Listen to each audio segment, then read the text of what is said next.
I don't know if the executive is on the platform. Cindy, do we have the executive on the platform? No, Chairperson, and we've also not received Okay. the session if they will be joining. Okay, thank you. Let me take this opportunity to welcome everybody, all the members, all the participants on the platform, and members and communications will pardon me if I'm unable to open the platform, the video, because of where I am. The environment is not conducive enough, but we are ready to start. Can we go to apologies, Cindy? Yes, Chairperson, we've received an apology from Mr. Singh, who has another committee to attend. Mr. Molotsane will have to leave the meeting at 11 because he has another parliamentary obligation to attend to as well. Oh, okay. I just hope we'll be done by that time in Tate Mulesane, because also my flight is at 11. Thank you, Chair. Mr. George, can I hand over to you, please, to make a Before that, Chair. Yes, ma'am. Can I check something? Maybe before that, my humble apologies. Maybe the agenda. The agenda.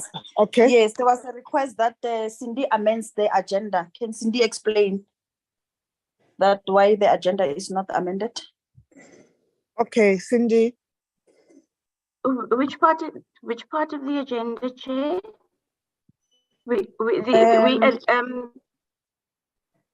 I wrote that we're only going to deal with two items. Annual Performance Plan 2023-2024 and the fourth quarter performance report. So I see other agenda items. I'm not sure. Can you explain why is it not amended?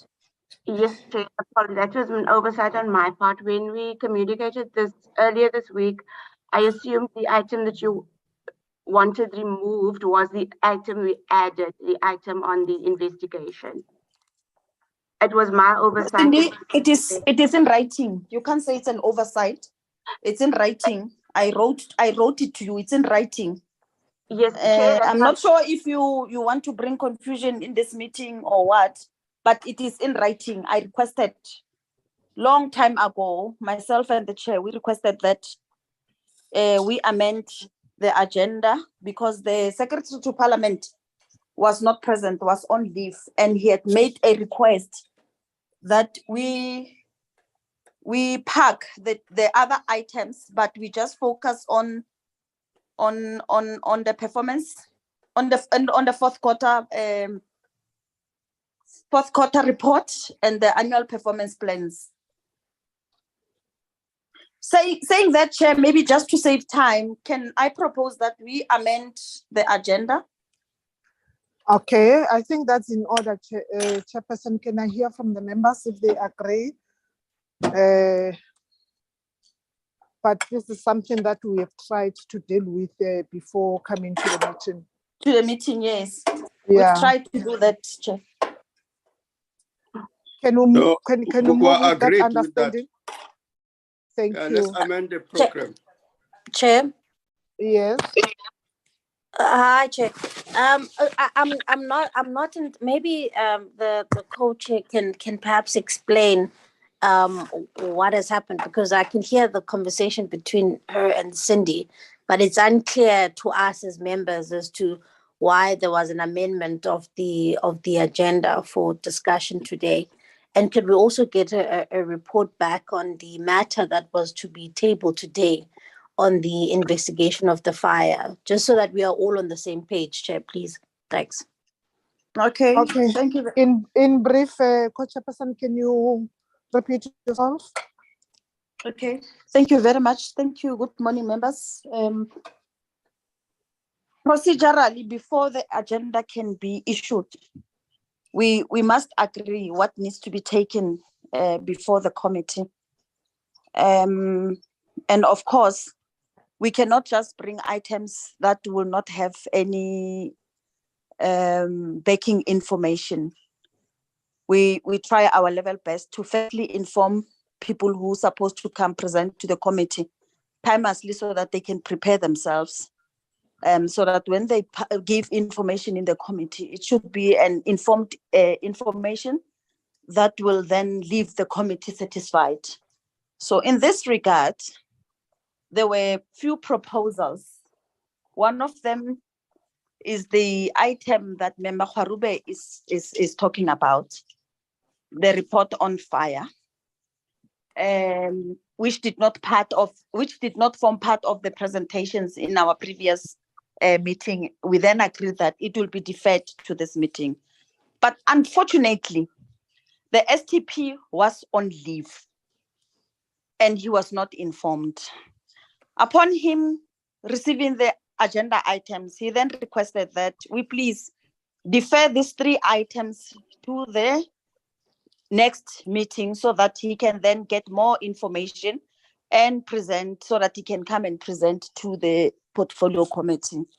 Then that left us with only 2 agenda items, which is the annual performance plan and the 4th quarter performance report. So that's the issue, members. That was communicated to Cindy, and we were hoping that the agenda will only reflect only 2 agenda items. So hence we are making a humble plea that we please agree that we move with these 2 agenda items. And if maybe the items that are not here are going to in any way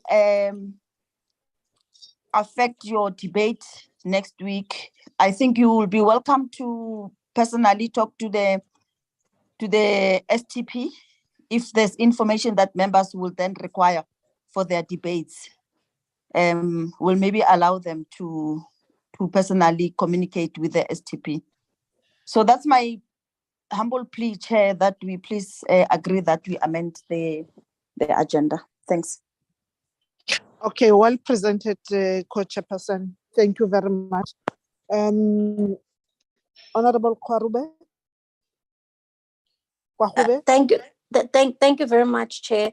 It's understood, but perhaps can we then ask that the items that have been deferred, that we can get it minuted as to when we're going to get a proper presentation about it. Thank you. Okay, I think I'll have to now request the STP as to when soon can we get the information ready, if you are able to commit, so that we move to Chairperson, if I may, my hand is up long time ago, before even Honorable I haven't seen, Chairperson, I haven't seen, so my apologies. Yes, you can come in, ma'am. Chair, for the completeness and neatness of our discussions, Honorable Gwarhobe asked a proper question, and she's satisfied. The only thing now that is left is that I second the motion that has been put forward by Honorable Khatebe. Thank you very much. Then we can proceed with other issues, Chair, even the explanation thereof. Thanks, Chair. Thank you, Honorable Suma. But in the satisfaction that has been expressed by Kwahube, she also wanted to, or the committee to know as to when can we expect to get those reports. Hence, I'm saying if the STP is ready to do that, he can just indicate, and then we'll move with the 2 items. Mr. George? Agreed, Chair.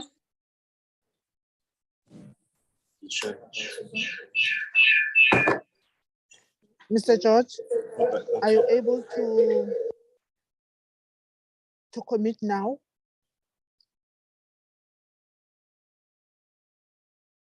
Good morning, Chairperson, and good morning to co-chairpersons, and good morning to all the honorable members of the Joint Standing Committee.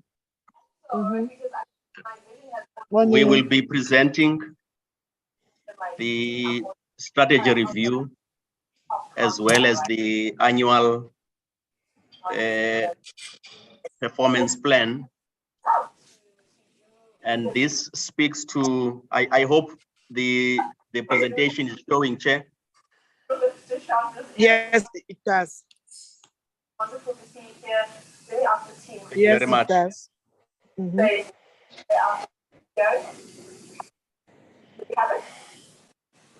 There's feedback, Chair. I'm not sure if There's a feedback, it's not from my side.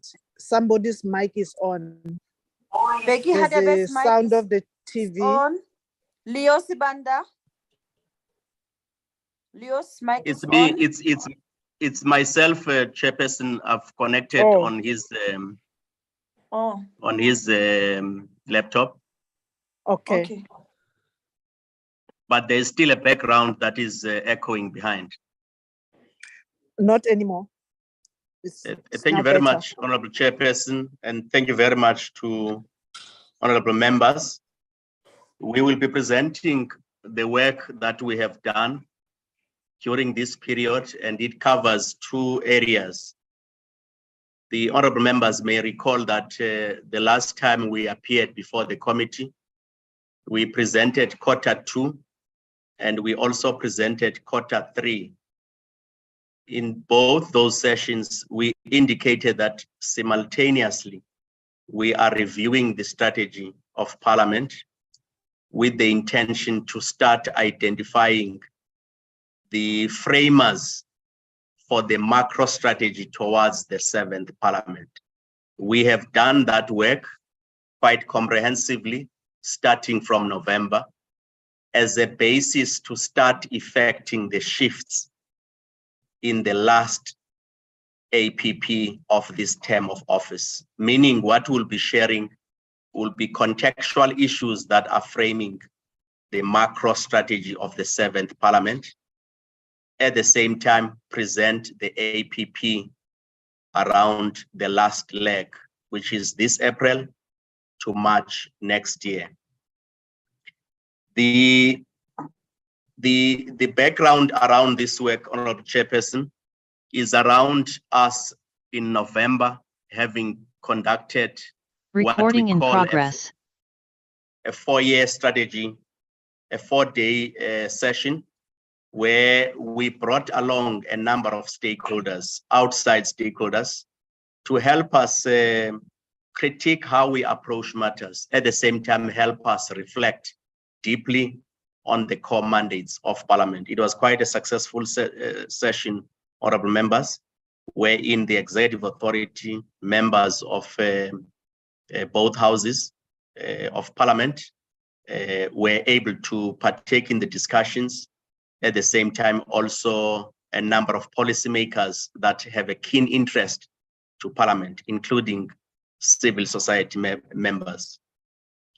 Again, we also brought along the entire management team of the organization to start looking at how far we've traveled since the 6th term of Parliament and what priorities have been outlined around that.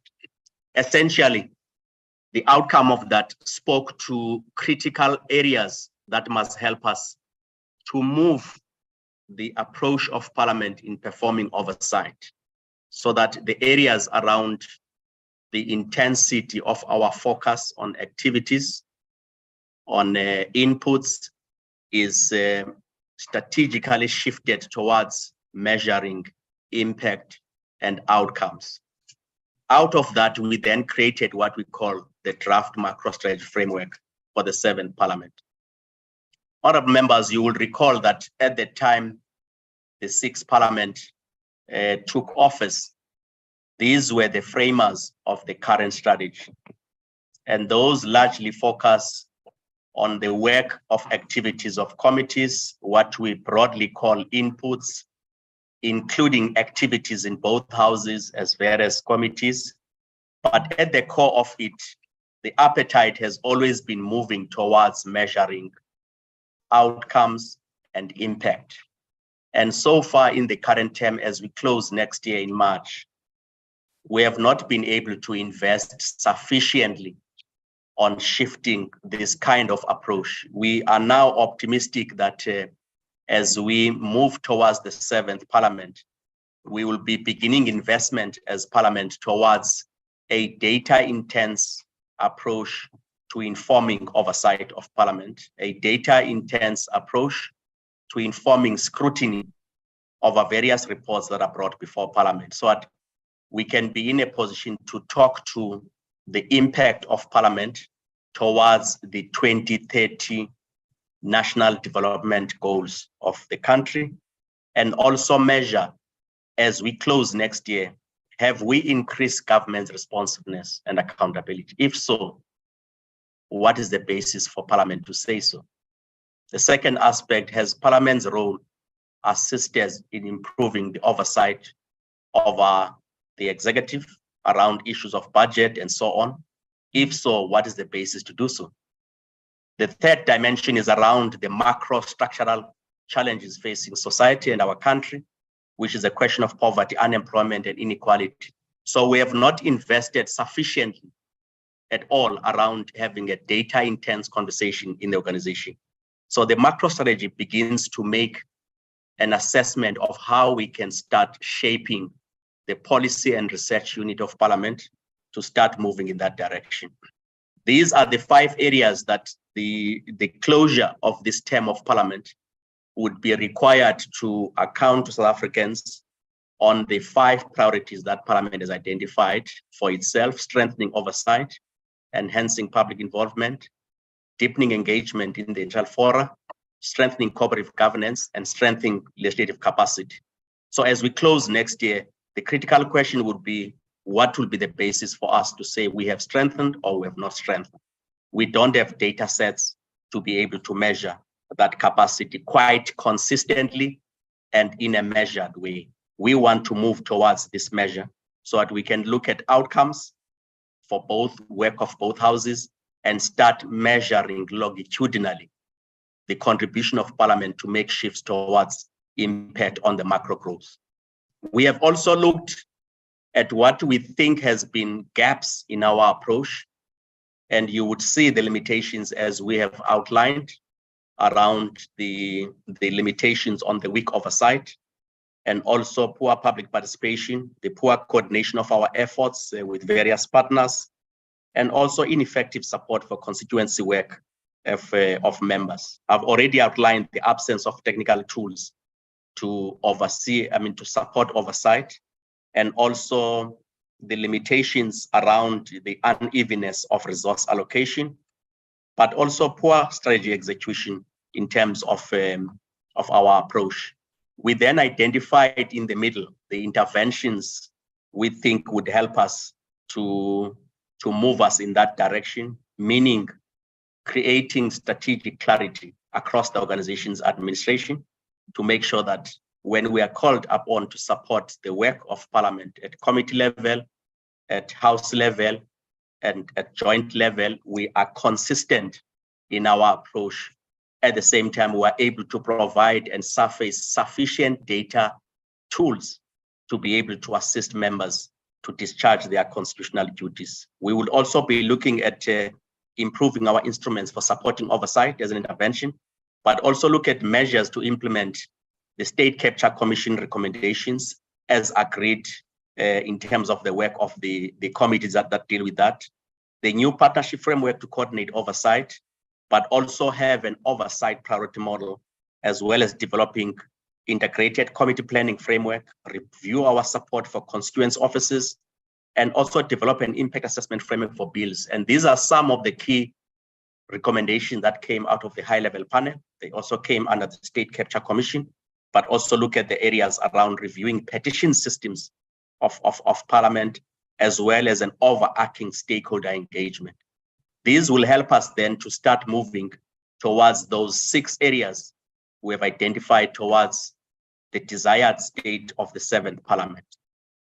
So what we essentially need, Chairperson, based on our assessment, is that we would need a new compelling value proposition that would help us to migrate towards what we characterize as a transformative parliament that requires things to be done differently in that context.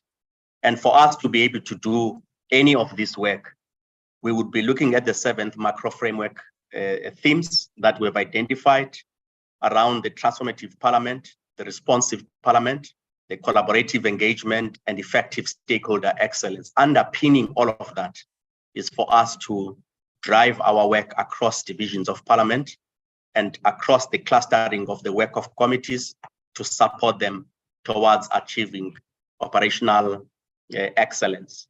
So essentially what it will call us in the 7th macro strategy is that we want to drive focus around transformational impacts around outcomes orientation. To be able to move us towards those desired state, honorable members, we have also taken time to scan the environment, to look at contextual drivers of our strategy and what is obtaining at the moment in terms of the South African contextual realities, meaning the views of South Africans, the perceptions they have about parliament, and the drivers of issues of concerns to them. So that our focusing begins to respond to contextual issues that society is facing. At a broader level, the nature of society that we have in South Africa is really a mirror of a number of cleavages. The forces that shape economic, environmental, social, as well as development factors. And largely, as we know, the state of South Africa's development structure, it is reflective of the deeper fault lines in society. And those deeper fault lines are shaped around prevalence of poverty, prevalence of underdevelopment, prevalence of spatial injustice that many South Africans today face on a daily basis. So the transformative tools Parliament has are very central to driving a development trajectory that must confront those realities. And it is in that context that our strategy must immediately move in earnest towards focusing on what outcomes, what impacts does parliamentary intervention seek to respond. So at future policy that determines the response to those is measured in the context of Parliament's role around oversight, around passing legislation that has got intent around transformation, but also ensuring public participation around deepening democracy. In the context of those structural realities facing South Africans, we are now, as at 2022, facing realities around rising public discontent, around low trust levels in Parliament, as reflected in the recent Human Science Research Council. If you look at 2004, 2017, and most recently, almost a third of South Africans reflect low trust levels in terms of Parliament. The high levels and perceptions of unemployment, crime and corruption, poverty, as well as current realities around unprecedented energy supply challenges, the load shedding, those are main drivers of restlessness in society. Awareness about the role of Parliament in terms of participation, and generally the confusion around the roles of the three arms of the state. So those are some of the areas including perceptions about access and participation in the affairs of Parliament. We also look at the public opinion on the direction of the country. And this is as recent as November last year, where you look at South Africans, and this was done by the GCIS, to look at mapping public opinion on the direction of the country. Are we going in the right direction? Are we going in the wrong direction?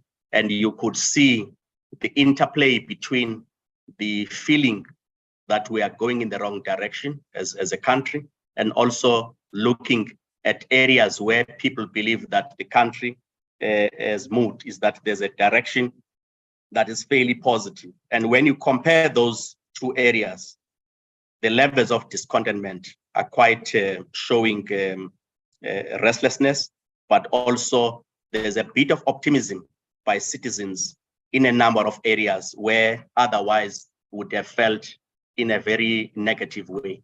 The context, though, around this matter is that we've just emerged from one of the most difficult realities the question of COVID-19, the illumination of inequality that many people, even when there's closure of the measures, the level 5 lockdown measures, level 6 lockdown measures, and so on, as you go down.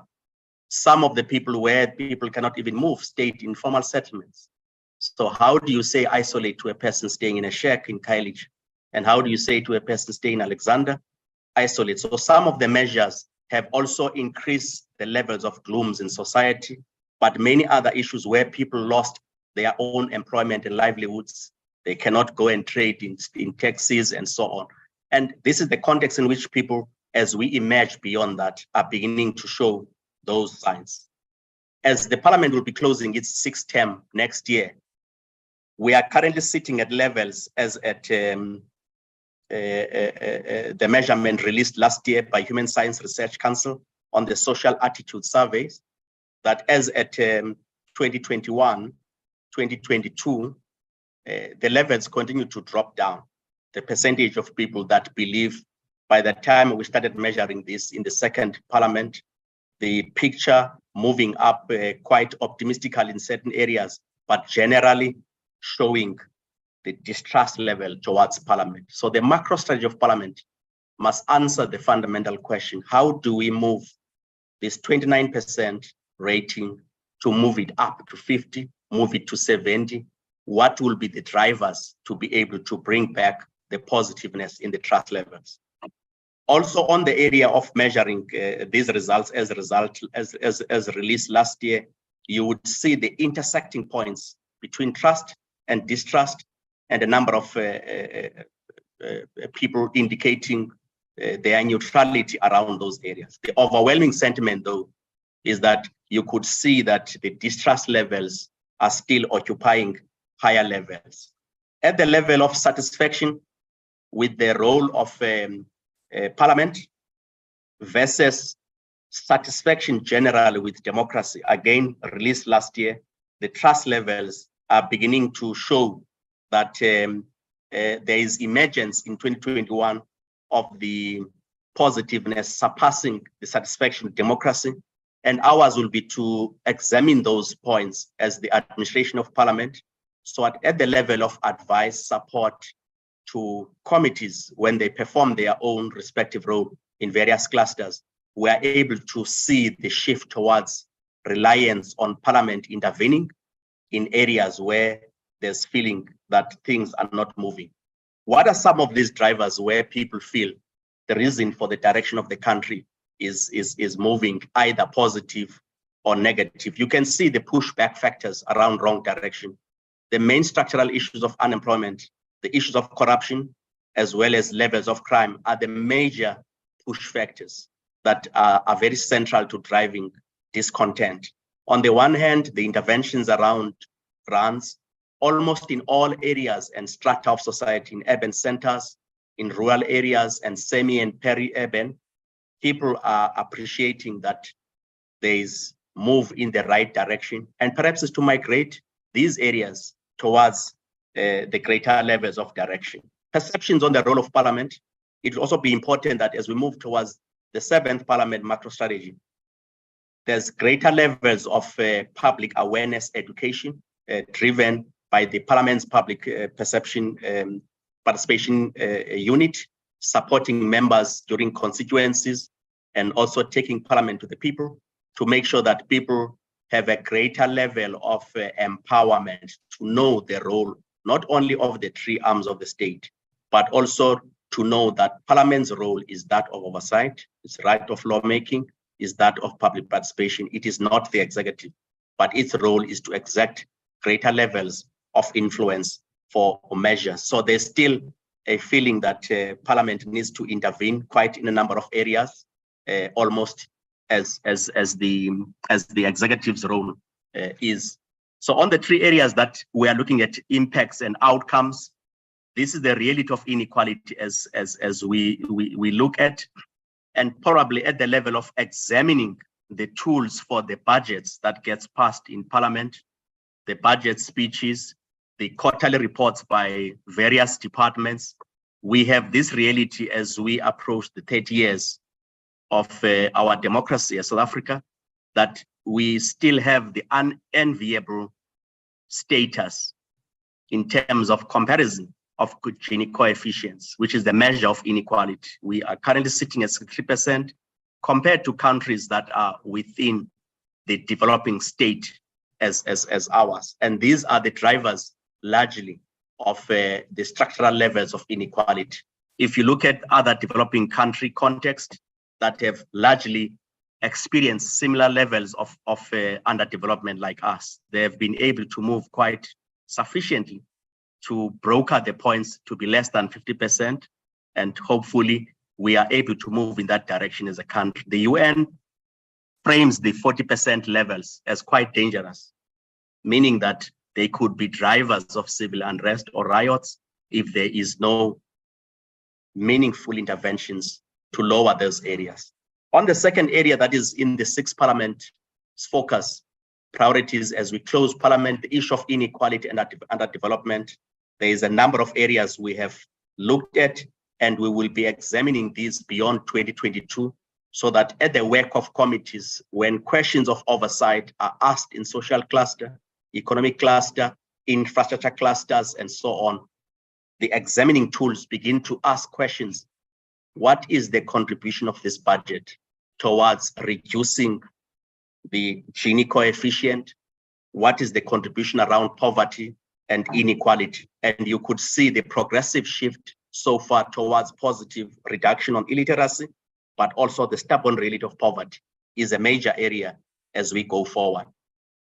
The second area is access to services, tremendous progress that has been made in our country around provision of water, electricity, sanitation, and it will be about sustenance of this work as released by Stats SA as recent as last year. Stats SA last week, Wednesday, Honorable Chairperson and members, released chilling statistics around the prevalence of the labor market economic structure, and unemployment levels are quite stubbornly high. And how are the departments being made to respond positively around contributing to reduction in the structural drivers of unemployment? What are some of the state interventions around massive public employment programs? And what are some of the special interventions around special economic zones, the cluster of the infrastructure and network industries, the roads infrastructure, and how are these going to be measured to contribute to these areas? As it is, there is marginal shifts around these areas. And these are some of the drivers of discontent that we have. Service delivery, access, tremendous access across the country. The major challenge we have at the moment that would require Parliament to measure quite strongly is the question of reliability. You go to areas where there's 75%, 85% access, 90%, reliability is a major problem at the moment, where maintenance of infrastructure by municipalities, maintenance of key networks by state-owned enterprises, water, electricity, and so on, are proving difficult to guarantee that when people go to a tap that has been installed, there will be flowing water. And if water flows, it will indeed not be brown water or green water. It will be water that is healthy to drink. What could be the robustness of our oversight to start measuring investment on maintenance versus investment on new capital expansion? What is the balance around those areas? So we need to look at that as administration of Parliament. We want to do that. We invest on data analytics unit in Parliament to start investigating these matters and surface data to committees to be able to discharge their own obligations. So part of the shift of the macro strategy members is also to look at the diagnostic that has been done on the National Development Plan. The issues I've now emphasized on poverty and inequality, but look at how our department's priorities, budgets, aligning to the aspirations of prosperity and equity rather, and what are the work of each of the clusters around those 7 dimensions to measure contribution on jobs, fight against crime, fight against inequality, and so on. And these will be the tools we'll be deploying in assessing our own approach to assisting Parliament to perform this work. These are some of the examples around the oversight around conditional grants. If you look at the reports as at 31 December, a lot of budgets have been sent back, around 11 billion rand, back to the fiscus. If you combine with municipalities and combine with national departments, almost about 7 billion rand that gets retained. What are some of the levers in the Division of Revenue Act that can be examined quite properly to make sure that there can be flexibility in moving funds in between, to make sure that funds are not returned to the fiscus, but the enablement of the fiscal policy instruments helps departments to be able to perform their duties in a manner that does not delay the advancement of service delivery around those areas. So in that context, honorable members, this is how we have examined what we'll be doing on the shift towards the macro strategy. And in that context, in the 7th Parliament, we are incorporating the new transformational targets towards this direction. We are also reviewing our service and operational targets to make sure that as we close next year, the framers of the new direction will start speaking in that context. The 3 programs that we are driving, the executive offices of Parliament around leadership and management, the second one being legislation oversight, focusing on both houses and committees and sectoral parliaments. The third one will be budget programs to look at support services to members, including political parties. And these are some of the objectives that we will be presenting in terms of indicators. Under the transformative parliament goal, we have examined and made proposals about what objectives can we pursue under that program. One of those areas is to look at remodeling Parliament so at its own capacity and capability would be able to underpin the direction of supporting work towards outcomes and impact. So we will be driving a high-level change management plan around the institution, around setting up this new 7th macro strategy. The restoration of parliamentary buildings is a second objective that we'll be driving, and also the alternative accommodation plan for members, the areas around reforming the business model of Parliament, at the same time driving the area of alignment of the organizational structure to strategy. The last component will be about developing a new broadcasting strategy towards the 7th Parliament, and also improving the data assessment capability around assisting the enhancement of the oversight. So those are broadly the transformational goals under Program 1. This is just the mapping, honorable members, around how we will measure the targets for this year and setting up those targets. For instance, developing a change management plan is what we are currently busy at this point. The restoration plan, we are currently busy implementing the restoration plan with different milestones, as well as the issue of the reviewing of the business model of Parliament, establishing the policy and research unit, bringing together researchers and content advisors, but at the core of it, establish what we call the business analytics capability of Parliament to be able to center the insight models around oversight. The broadcasting strategy is one of those areas. On the area of the realignment towards setting up a structure that supports this new direction around those 4 pillars: a transformative Parliament, a responsive Parliament, a collaborative Parliament. We are already at work around reviewing the organizational structure that has always been sitting for almost 10 years. Org review, restructuring, realignment, tweaking, all of those, we want to bring them together so that we put a closure, but at the same time positively link to the 7th Parliament organizational direction. So we've set timelines that hopefully at a macro level sign off. We must finish this work by no later than August this year.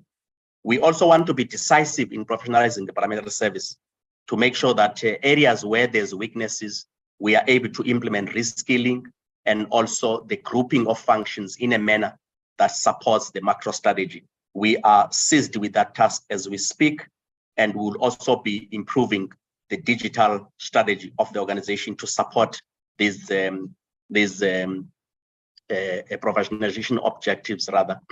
The commitment across the board we will be moving in that direction to help managers at a senior level, but also within their own divisions, to make sure that review of organizational policies is central to moving the organization to be much more agile, to support all these areas we call operational excellence across all the board.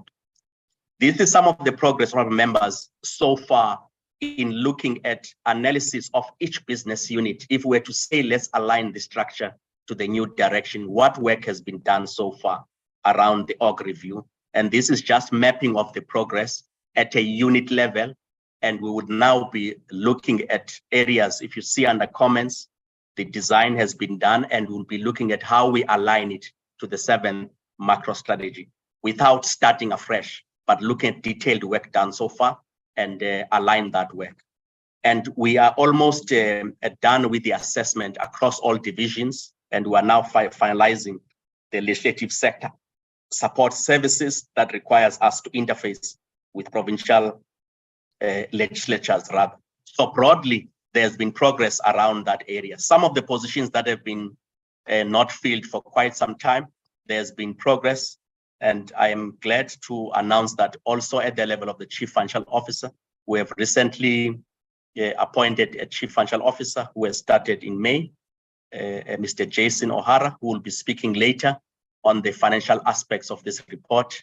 We have not been successful on the Chief of Security since November, and we have now started a process around headhunting to make sure that we are able to respond to some of the vulnerabilities that have been central to weakening the approach of managing a security detail of Parliament.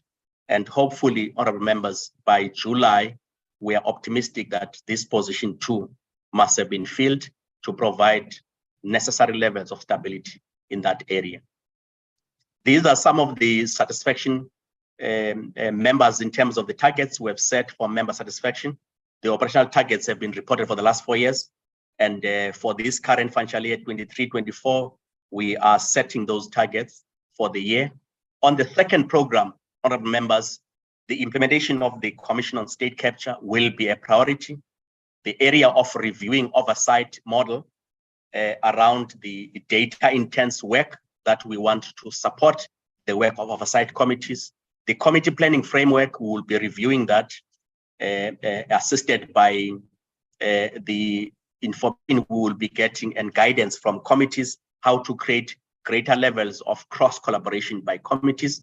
At the same time, reviewing the cluster modeling of how we will support the work. The country dashboard would also help the oversight model to look at all these priorities that have been set, the National Development Plan priorities, the SADC priorities in terms of the development of the region, the AU 2063 development goals at a continental level, the United Nations Sustainable Development Goals, plus the Paris climate change agenda in terms of the nationally determined objectives of our country, and how will Parliament, in overseeing the executive, use these as a dashboard to measure movements towards those, assignment of resources, as well as delivery of departments around us. So we want to combine those in a country dashboard.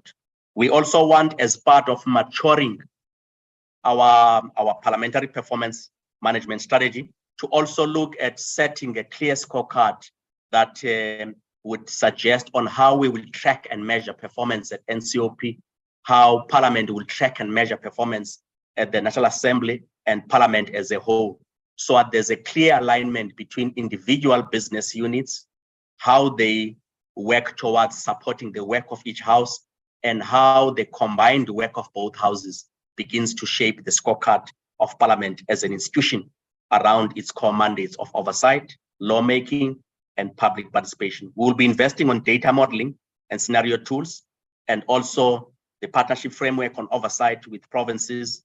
At the same time, also to have partnership framework at cluster level of Parliament. Impact assessment for new legislation is a product of the high-level panel, and we will be working towards development of that impact assessment. The petitions management framework members have raised this quite a lot, and we will be looking at that work, particularly the area of making sure that there is a traditional way of petitions management, people coming to Parliament to hand over, or speakers gonna during SONA, but also society has moved digitally. How do we create enablement for a person to put up a petition online without necessarily having to come physically to deposit it?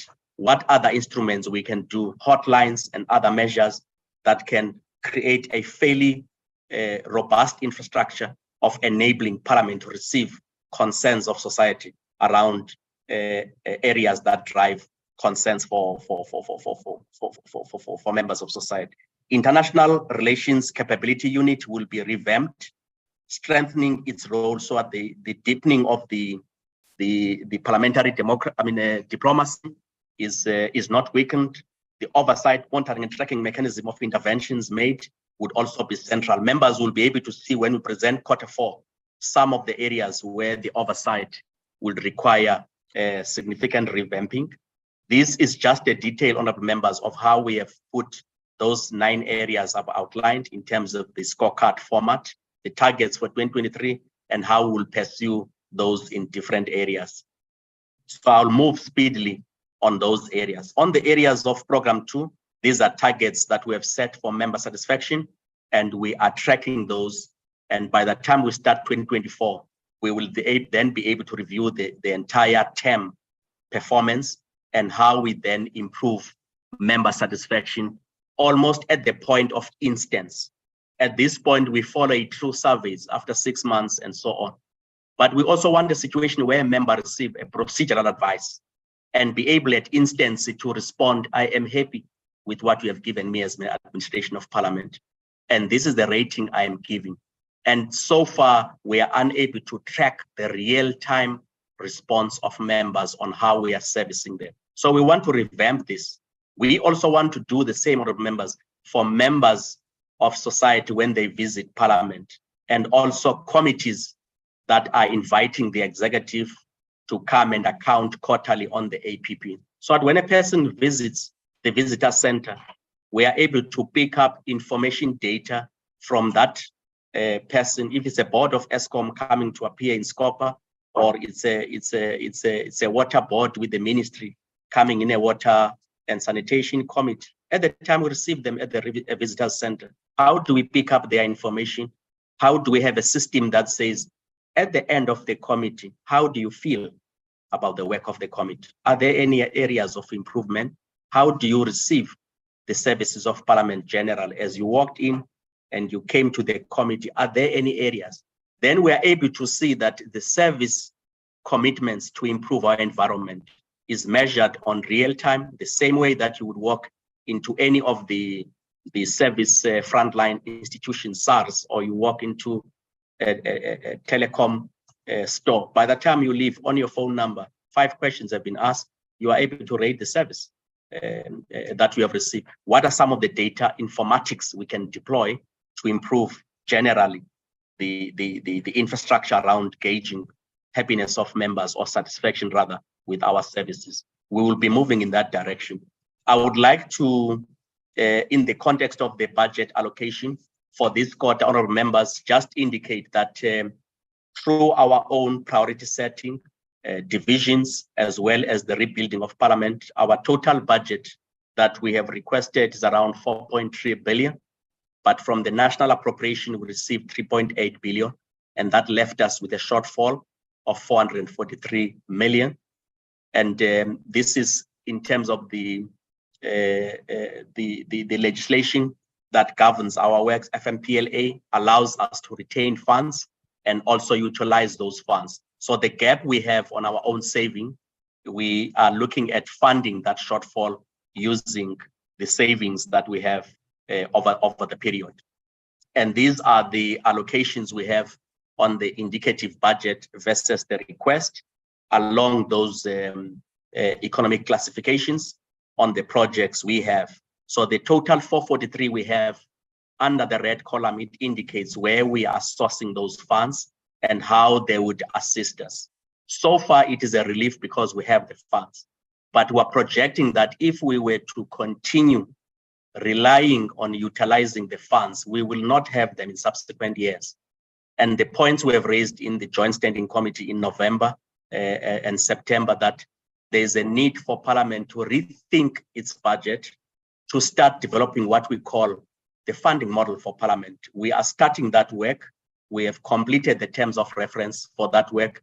And it is our hope that at the time the medium-term budget policy statement takes place, at least Parliament would have surfaced its funding model review to identify exactly the drivers of the gaps, what it means to perform oversight, what will it mean to perform public participation, what will it mean to perform lawmaking from a detail that requires us to satisfy all the work elements that would enable us to do that work. So where we believe it will help us, honorable members, is not to approach the budget conversation on the basis of a shortfall. Our baseline has been eroded. Please adjust this component, but present a compelling proposition that essentially to perform the work of Parliament, this is what it will require us to do that. So we believe the funding model must help us answer structurally and systematically how that work must happen. And these are the areas around the shortfall and how we have funded those, and how this shortfall for the end of the year, we would be able to plug the gap so that we don't rely continuously on the savings that so far have helped us to bridge the gap. These are some of the assumptions we have put up around maintaining the staff levels, but also looking at areas around voluntary employee reduction. At the same time, look at areas around possible compensation of employees, which is falling in the realm of public engagement with labor in terms of the bargaining structure.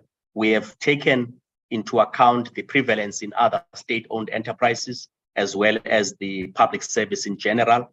But these are just indicative budgeting provisions we have put up in place around compensation, filling of vacancies to support the direction. We've identified about 52 vacancies that will fall under those particular programs to assist us to capacitate our work going forward. Some of the projects that will be driving to support the digital strategy of Parliament around creating proper capacity for networking, infrastructure for the hybrid sittings of committees, the enablement of broadband for the parliamentary precinct, as well as reviewing our budget and planning process. We are investing on ERP, but also some of the components that will help us around this work.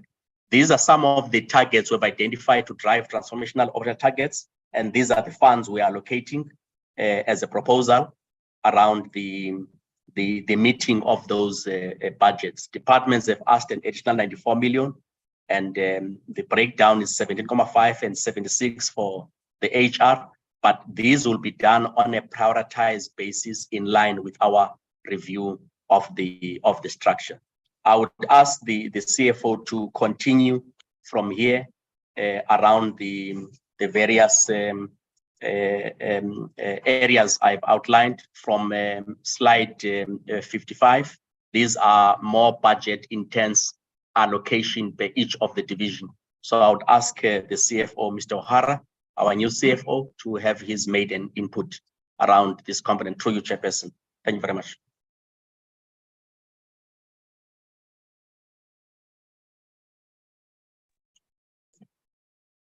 Good morning, co-chairpersons and members. I'd like to present the budget transformation targets as the STC has allocated. Sorry, we've got a apologies, I think we've got an echo.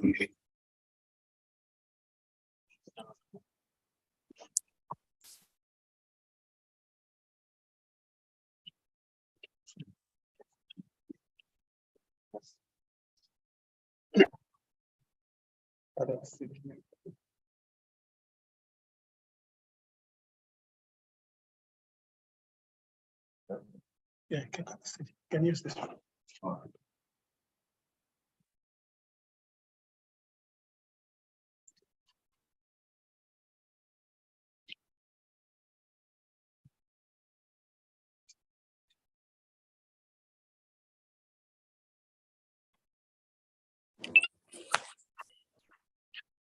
Mr. Apologies for George, that. we can't hear.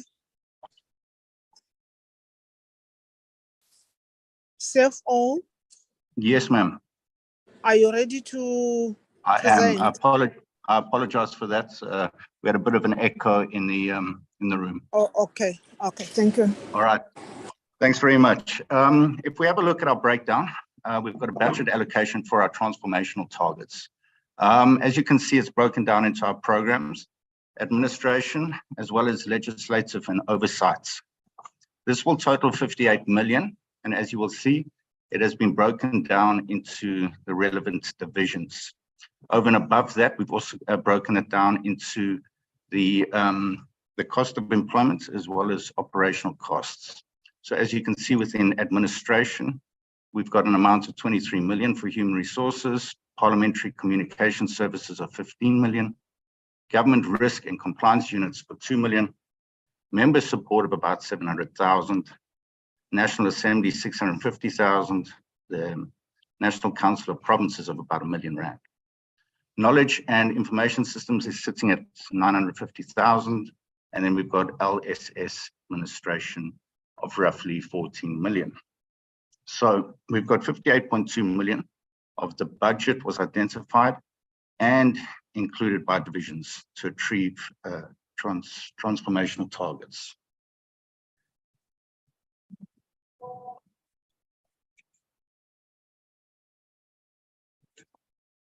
Thank you. All right, if we move on to the slide, we can see transformational targets.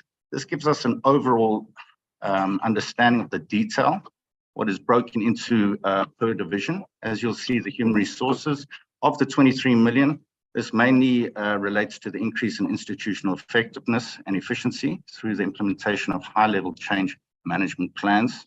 Over and above that, we've got development and implementation of professional cultural frameworks.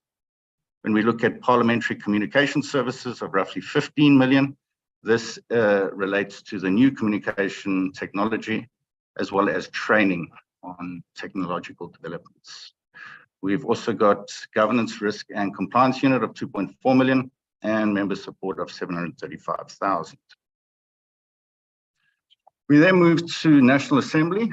We've got a budget of 650,000, the National Council of Provinces of 1 million, knowledge and information services of 950,000, and LSS administration of roughly 14 million. The LSS administration relates mainly to the SALS integrated plans, coordinated oversight, as well as strong strategic partnerships.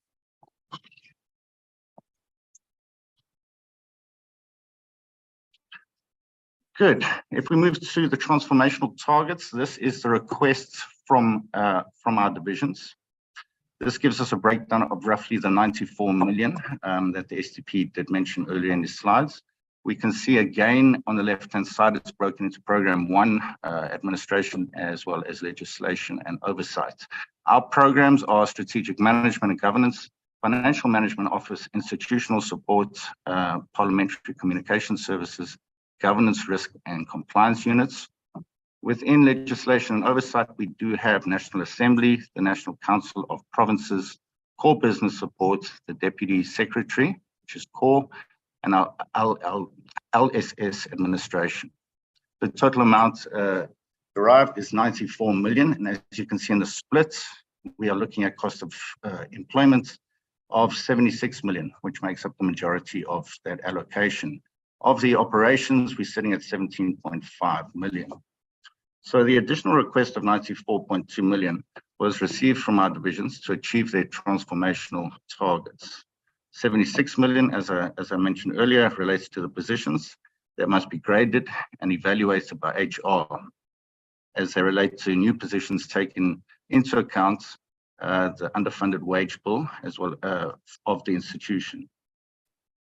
150,000 for SMG relates to tools of trade and setup of cost of the office, and 17.3 million PCS requests relates to additional funds for transformational enhanced parliament archive, research and consultation to legislative parliamentary broadcasting services, research and consultative to legislative parliamentary broadcasting services, digitization and analog, website upgrades, parliamentary TV overhaul, Sonic brand, capital digital storage systems, and a few other projects.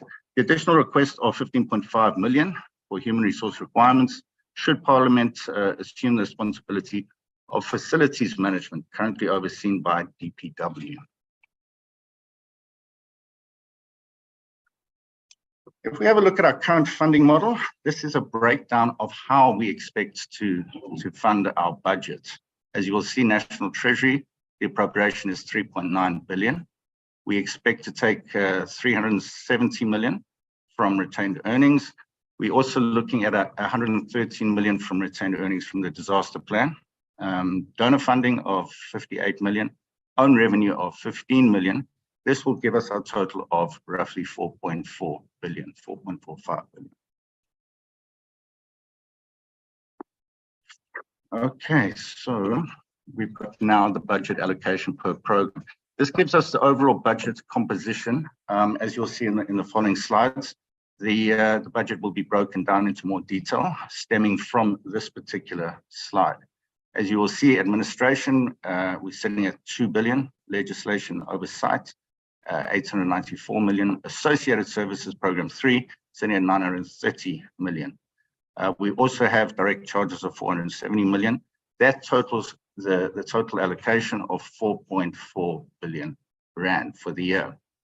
These are also split into compensation of employees. So of the 4.4 million, we are looking at 1.8 billion for compensation of employees, 2 billion for operations, 31 million for capital, and 545 million for our transfers. Here we can see the breakdown of the program 1, administration. This totals 2.1 billion, as we saw in the previous slide. The executive authority has been allocated 117 million. The majority of that relates to 75 million, which would be for compensation of employees. And we've got 41 million for operational costs and 730,000 for capital. The Office of the Secretary, we are sitting at a budget of 1.1 billion.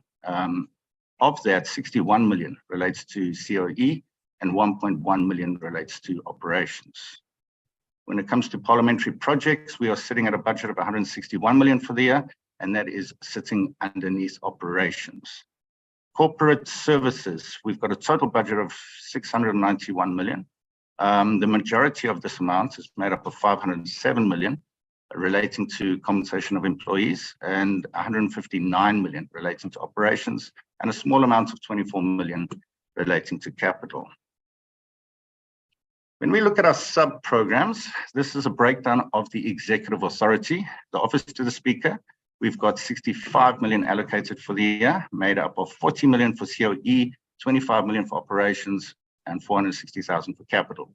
Office of the Chairperson, we've got 51 million for the year. The majority relates to compensation of employees, again, of 36 million, and an operation budget of 16 million. A small amount of 270,000 has been included. So this gives us a total of 117 million for this sub-program. When we look at sub-program 2, Office of the Secretary, we've got a total budget of 1.1 billion.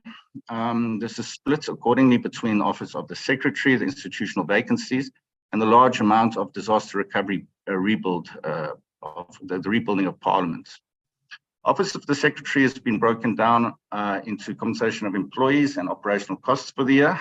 The largest amount being compensation of employees of 13.3 million and operations of 10.7 million. The institutional vacancies will relate purely to compensation of employees for the year and sits at 39 or 40 million for the year. The disaster recovery plan, we've got a small amount that's been allocated to compensation of employees of 8 million, and 1.1 million being the majority of the amount is sitting under operations. Sub-program 2, the Office of the Secretary. So we break it down further. Here you can see the parliamentary projects. We've got our EMP cloud pilot projects of a total of 6.7 million for the year, which is sitting under operations. The 7th Parliament rollout, which would be 10 million for the year. information communication and technology of 145 million. Also sitting under operations, which is going to total 161 million for our Office of the Secretary sub-program.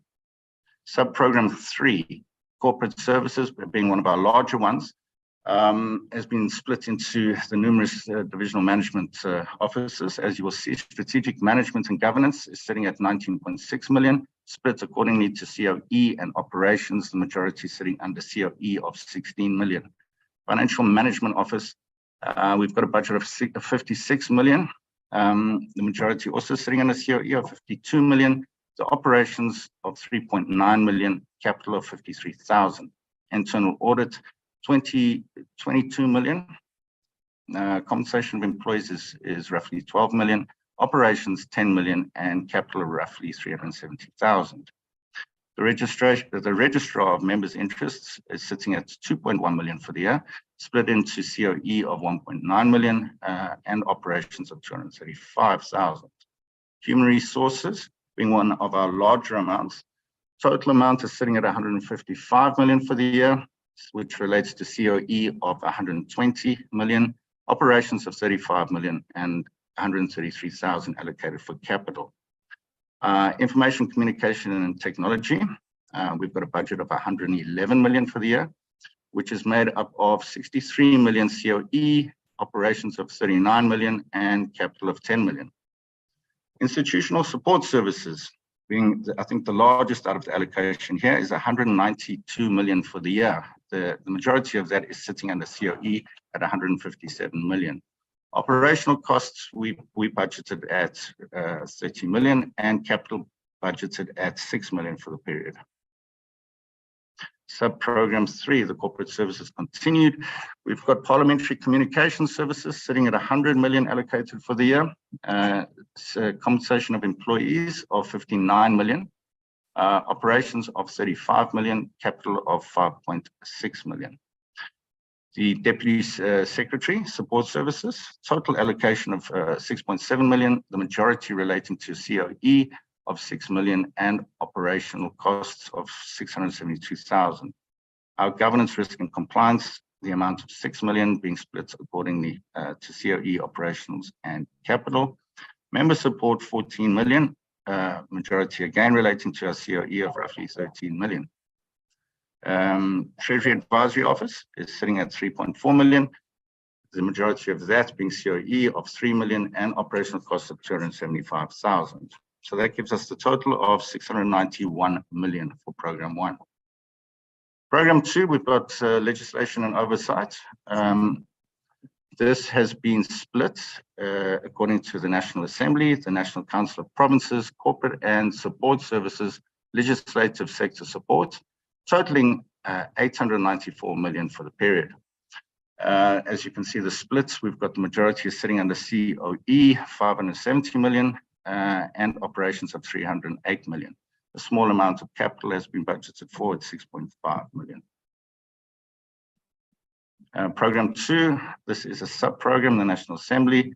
As you will see, the split of 51 million that's been allocated for the year sits under COE of 46 million for the period, 5 million for operations and 192,000 for capital. Sub-program 2, National Council of Provinces. The National Council of Provinces has a budget of 69 million that was allocated for the period. This relates to COE of 36 million, operations of 33 million, and nothing's been allocated for capital for the current period. Okay, let me see if I can summarize this quicker. These sub-programs 3, we've got shared services. As you will see, it's been broken down into its relevant divisions. The amount is allocated as 703 million.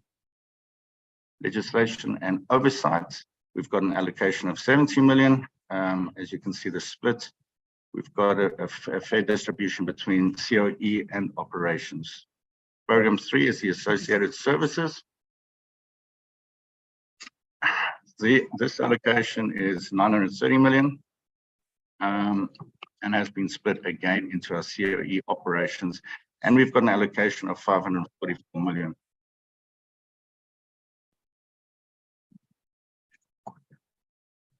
If we go into the sub-programs, the members' facilities, the allocation is 366 million for the year and split between COE and operations.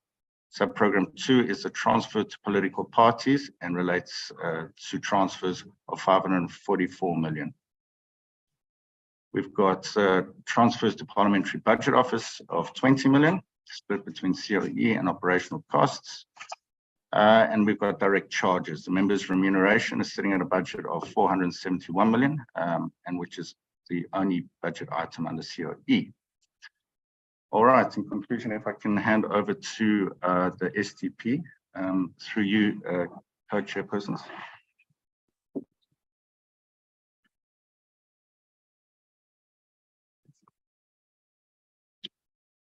Thank you very much, Honorable Chairperson. So in conclusion, this is our proposal for the APP and the budget as approved by the Executive Authority. Essentially, it's about putting in place the building blocks towards the 7th. And we have mapped out what we regard as transformational objectives to underpin that direction. We have also identified the agency for the Executive Authority to meet with the Minister of Finance to present what we believe would be the structured review of the budget of Parliament to make sure that the consistent limitations around chronic underfunding for such matters like PAMED, the transfers to political parties, as well as unfunded entitlements, those matters are responded to in a structured manner. The employees' voluntary reduction, we also intend accelerating its implementation to also reduce the pressure on the wage bill of Parliament. And we also intend completing the organizational realignment that has been long running, so that by the time we approach the 7th Parliament, the strategy is fully resourced and the uncertainties in the administration have been addressed. On that note, thank you very much, Chairperson.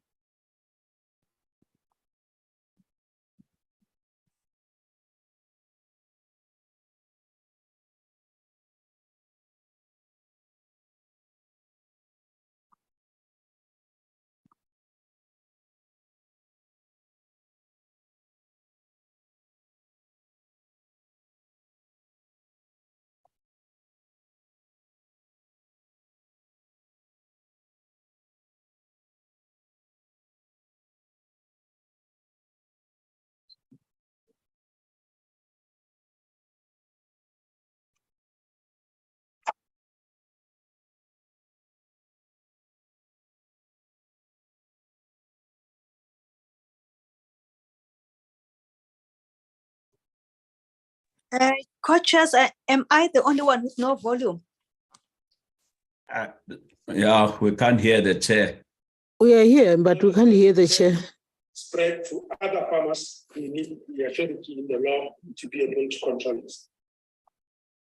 This is the compulsory. Even their mics are not on. Yeah. If Cindy, you can just check on the co-chairs for us, please. I have been checking Mayor Lesoma. I'm checking on them.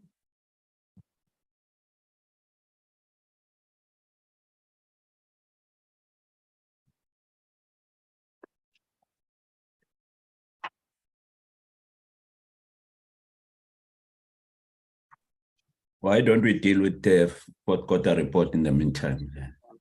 The suggestion.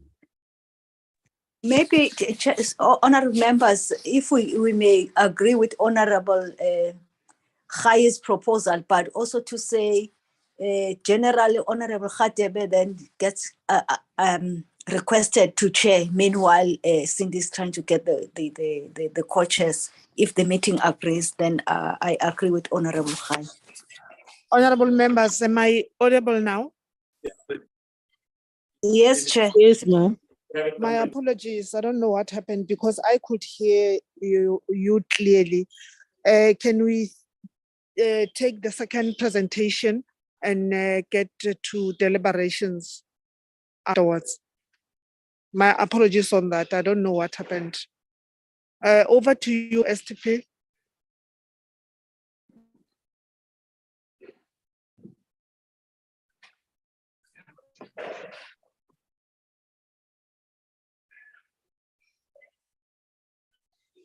Am I muted again? No, Chair, we can hear you. Is the secretary on the line? Yes, I am, Chairperson. Yeah, you can continue, sir, with the second presentation so that we engage with both presentations. Thank you very much, Chairperson. The second part of our presentation is for the last quarter for this financial year, quarter 4. Is the presentation visible, Chairperson? Yes, it is visible, STP. Thank you very much.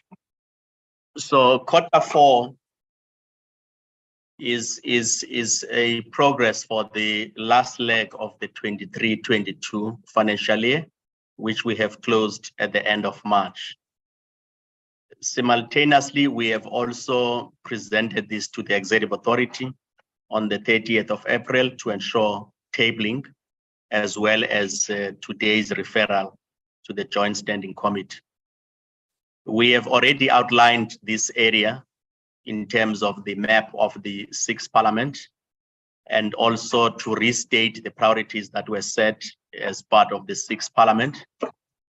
The overall performance for the quarter, we did indicate to honorable members in September as well as December that we would like to start reflecting not only satisfaction surveys, but also to surface the core business work of Parliament in each of the houses and begin to reflect how the institution is discharging its own responsibility. So far, it has not been able to be reported, but we want to start shaping the work of our report to talk to the outcomes of the work of Parliament. Is it moving? It's not moving. Still on cover page. Okay, my apology on that. Let me move back. It's not moving, we're still on the cover page. Who can assist co-host?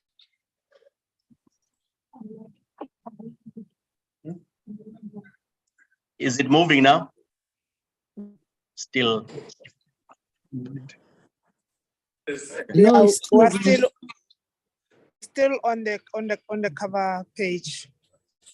Okay, my apology on that. We are trying to fix on our side. If it doesn't get fixed, we would use the sharing rights with Cindy. We're just making the last attempt now. Okay.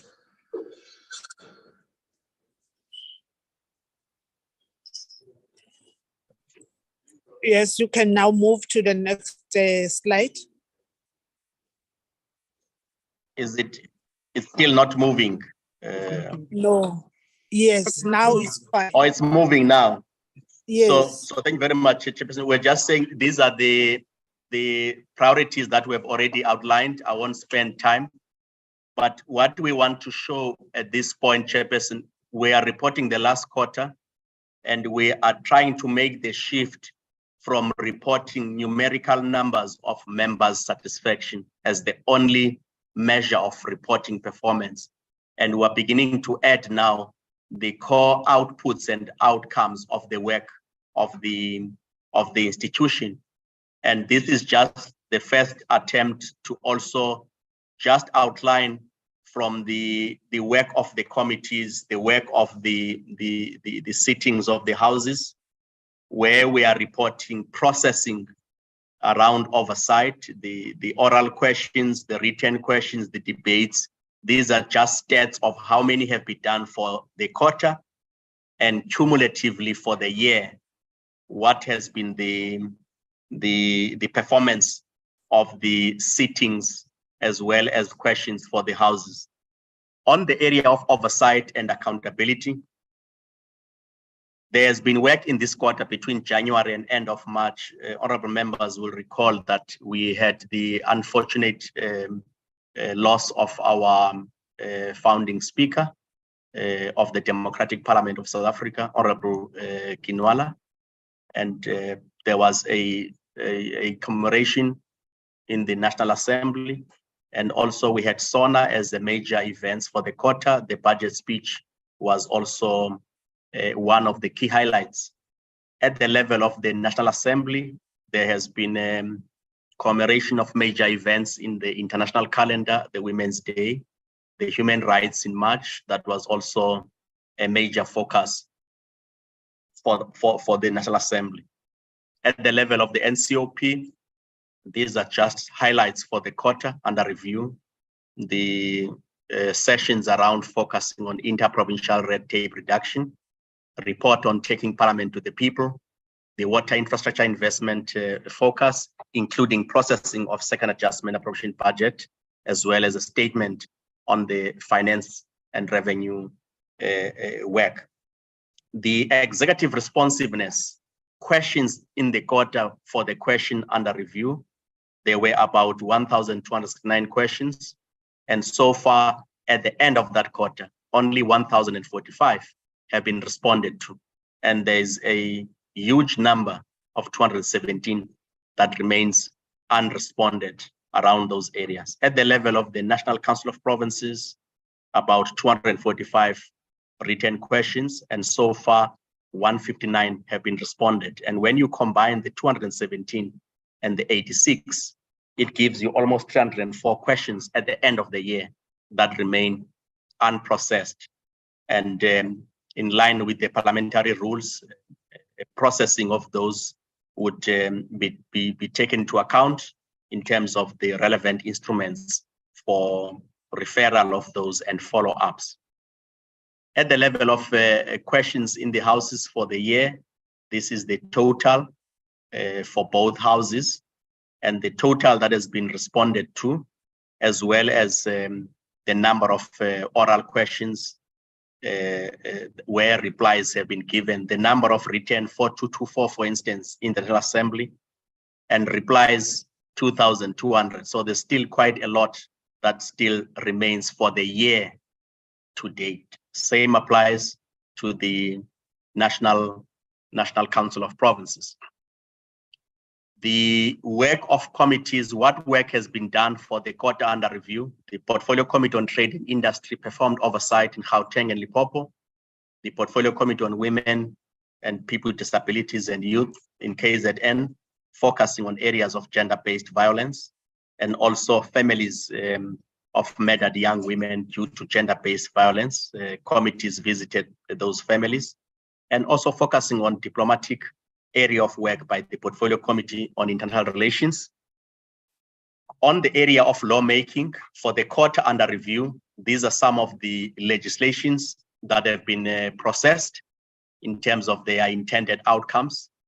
Ours is to say, as we go forward in the macro 7th Parliament Strategy Framework, is to start effecting tools to measure how these legislations, after being passed by Parliament, assented to by the state president. How do we then install instruments of measuring the intended objectives of those legislation, and how will Parliament monitor that? Whether the intended objective of setting up a post bank, is it approaching sustainability? What are some of the measures that were intended, and how do we then ensure that committees of Parliament and houses, they are able to perform their oversight to hold executive accordingly in terms of the impact of those legislation and how they respond. The repeal of the Transkeian Penal Code was done in this year. The Division of Revenue Act was also passed, the bill. The Electoral Amendment Bill was also presented, which has now enabled IEC to start its work to prepare for the elections of 2024, taking into account the changes that are necessary to accommodate this kind of work. The Second Adjustment Appropriation Bill, as well as the Housing Consumer Protection Bill, they have now been passed. Again, we want to start examining how in the outer years, these instruments that have been passed by Parliament, the executive is allocating appropriate resources, and then we have a scientific basis to measure impact and outcomes of these laws when their respective departments are reporting back to Parliament. The Transport Appeal Tribunal was also passed. The Prevention of Hate Crimes Bill was also passed in terms of this quarter. The Second Adjustment Appropriation Bill was also passed for the year under review. Those are essentially some of the bills that have been passed in the last quarter. Under public participation, these are some of the assessments we have reported under the quarter, essentially showing slight increases on the followership for Parliament under the social network of Twitter, the Facebook, and YouTube and Instagram, just marginal increases. Some of them are linked to major activities of Parliament, interest shown during SONA, interest shown during budget speech, and so on, would usually give us a spark. But what we want to start working on is how to use these to transmit the work of Parliament. Hence, we are revamping the broadcasting strategy so that it can respond to the trust levels, at the same time creating greater awareness about the work of Parliament using these various tools. The petitions management issues are in the Portfolio Committee on Sports, Arts and Culture, also followed up on certain matters that were raised in terms of the National Orchestra, the briefings by the Auditor General, and the report was produced on 3 March in terms of the outcome. We would want to follow on all the petitions reported to honorable members to make sure that we could keep you abreast on how these have been followed, so that where there's a need for follow-up, members are able through the relevant committees to pursue the necessary interventions around those. The public hearings, there was a total of 11 public hearings that were produced under the quarter. They were focusing essentially on this legislation from transport right up until the environmental affairs around the deepening the public participation around enhancing the engagement of society in lawmaking. Under the IR, during the quarter of January to March, these are some of the highlights of the work where Parliament's deepening of its own international diplomacy was evident, participation in the UN sessions, but also the partnership bilateral between South Africa and EU around strengthening the European Parliament that is funding some of our LSS program to deepen that aspect of the work. The third area is around the membership satisfaction that we continue to track around our servicing. I've already indicated to members how we intend effecting improvements even in this area of reporting. These are some of the measurements during the quarter that we have received from ratings by members. For the Q4 commitments we have set, we have also achieved those commitments under that quarter. And this is just the budget allocation for the appropriation to each of those committed, the economic classifications, the allocations for the quarter under each of those divisions. And this is just a highlight of how expenditure has been effected and implemented around those areas. On the area of economic classification, this is just a breakdown on how the percentages would show up around compensation of members, the compensation of employees for the quarter under review, and so on. This is some of the areas that are quite perennial on some of them, where the direct charge against National Revenue Fund would also appear to be exhausted whenever we effect adjustments, and then at the end of the year, it gets refunded back. The goods and services expenditure in terms of the APP, as well as the members' entitlements, some of the expenditure, the transfers to political parties, as well as the capital expenditure processes.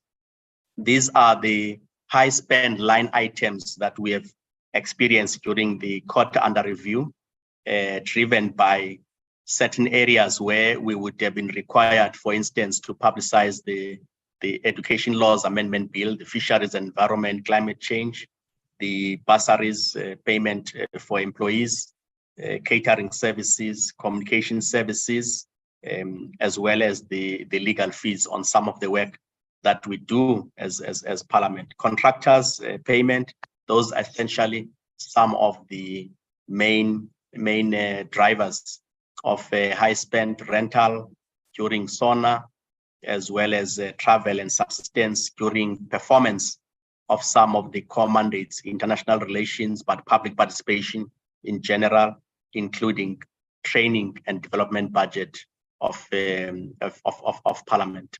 Under the program administration, this is the performance for the quarter, as well as the budget under that performance. Targets under member satisfaction survey are reportedly exceeded around those areas. The expenditures around the various divisions, so showing various components around that for the quarter, compensation of employees, goods and services, as well as the drivers of what would have constituted the overspend on certain areas or underspent, largely delays in the filling of certain positions that we could not fill. Others are awaiting finality on how we will align structure to the 7th Parliament. Goods and services in other areas, delays in the restoration of the damaged buildings. It took slower than what we anticipated, especially on the adjustment of offices of members in the 4th and 5th floor. We had an amount of 118 we couldn't spend, and we are now busy with the process of actual implementation of that work starting for the first quarter of this year.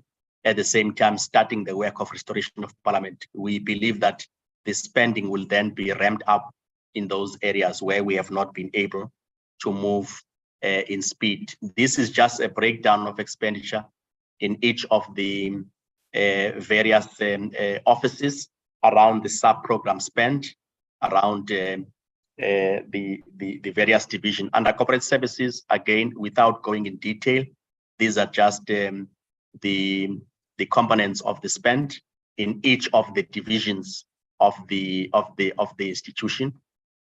Under program 2 performance, again, the targets that have been set, we have been able to execute for the quarter all the targets that have been set for that quarter. In terms of the activities around annual parliamentary frameworks that were meant to be adopted, programs for both houses were achieved. The member satisfaction survey, again, the attainment of the target in terms of performance has been achieved. Various components of around advice to members, the targets that were set for the quarter, we have recorded satisfaction of members in terms of the survey instruments we have used. Under legislative oversight, again, these are the budgets for that quarter and the related expenditures in terms of percentages for those quotas.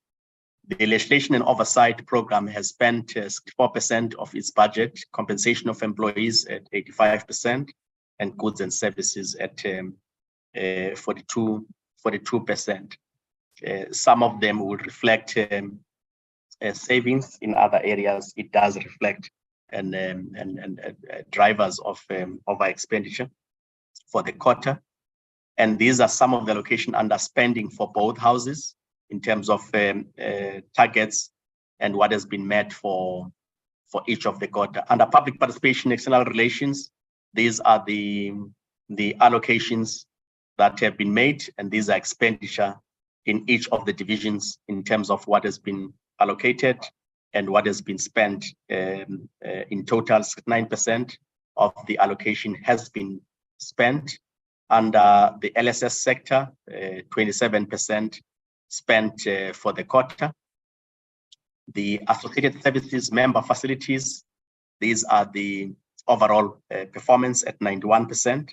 And for the classification, it also reflects the same 91% expenditure. In certain instances, we had to effect viament between the budget to make sure that we are able to augment other divisions that would have suffered a shortfall for the quarter under review. Same as the question of compensation of employees, goods and services, and the transfer payment to political parties around the allocations 93% for the payment made. The direct charge, again, to members, the overall over expenditure of 170 is a continuous matter that gets readjusted once we are able to claim against the National Revenue Fund. So in short, Honorable Chairperson, this is the Q4 report, which would now form part of the annual report as we have concluded the year, and it is now presented to the Joint Standing Committee. Thank you very much, Chairperson. Thank you very much, Secretary, for the presentation. I will now allow members to raise their hands through the icon on the platform as an indication that they will want to engage with both the presentations. Can we do that, honorable members? And Dr. Muletsani, Honorable Khadebe, Honorable Gwahube, Honorable Khai, in that order, honorable members. Thank you, Co-Chairs. Thank you, Yes. Co-Chairs. Yeah, I've got just a clarity question here. When listening to both presentations, we are in the era of a serious challenges of a load shedding, which seem to impact negatively sometimes to the participation of members towards their parliamentary responsibilities. The reports are silent about how negative this prevailing situation is impacting to the smooth operation of the performance of the parliament, and how are they intending to manage it. Because if it was possible, all members and the staff members will be physically in the parliament as expected and doing justice to their responsibilities. Or is it because this load shedding has no negative impact to parliament, hence they are saying nothing about it? Thank you, Co-Chairpersons.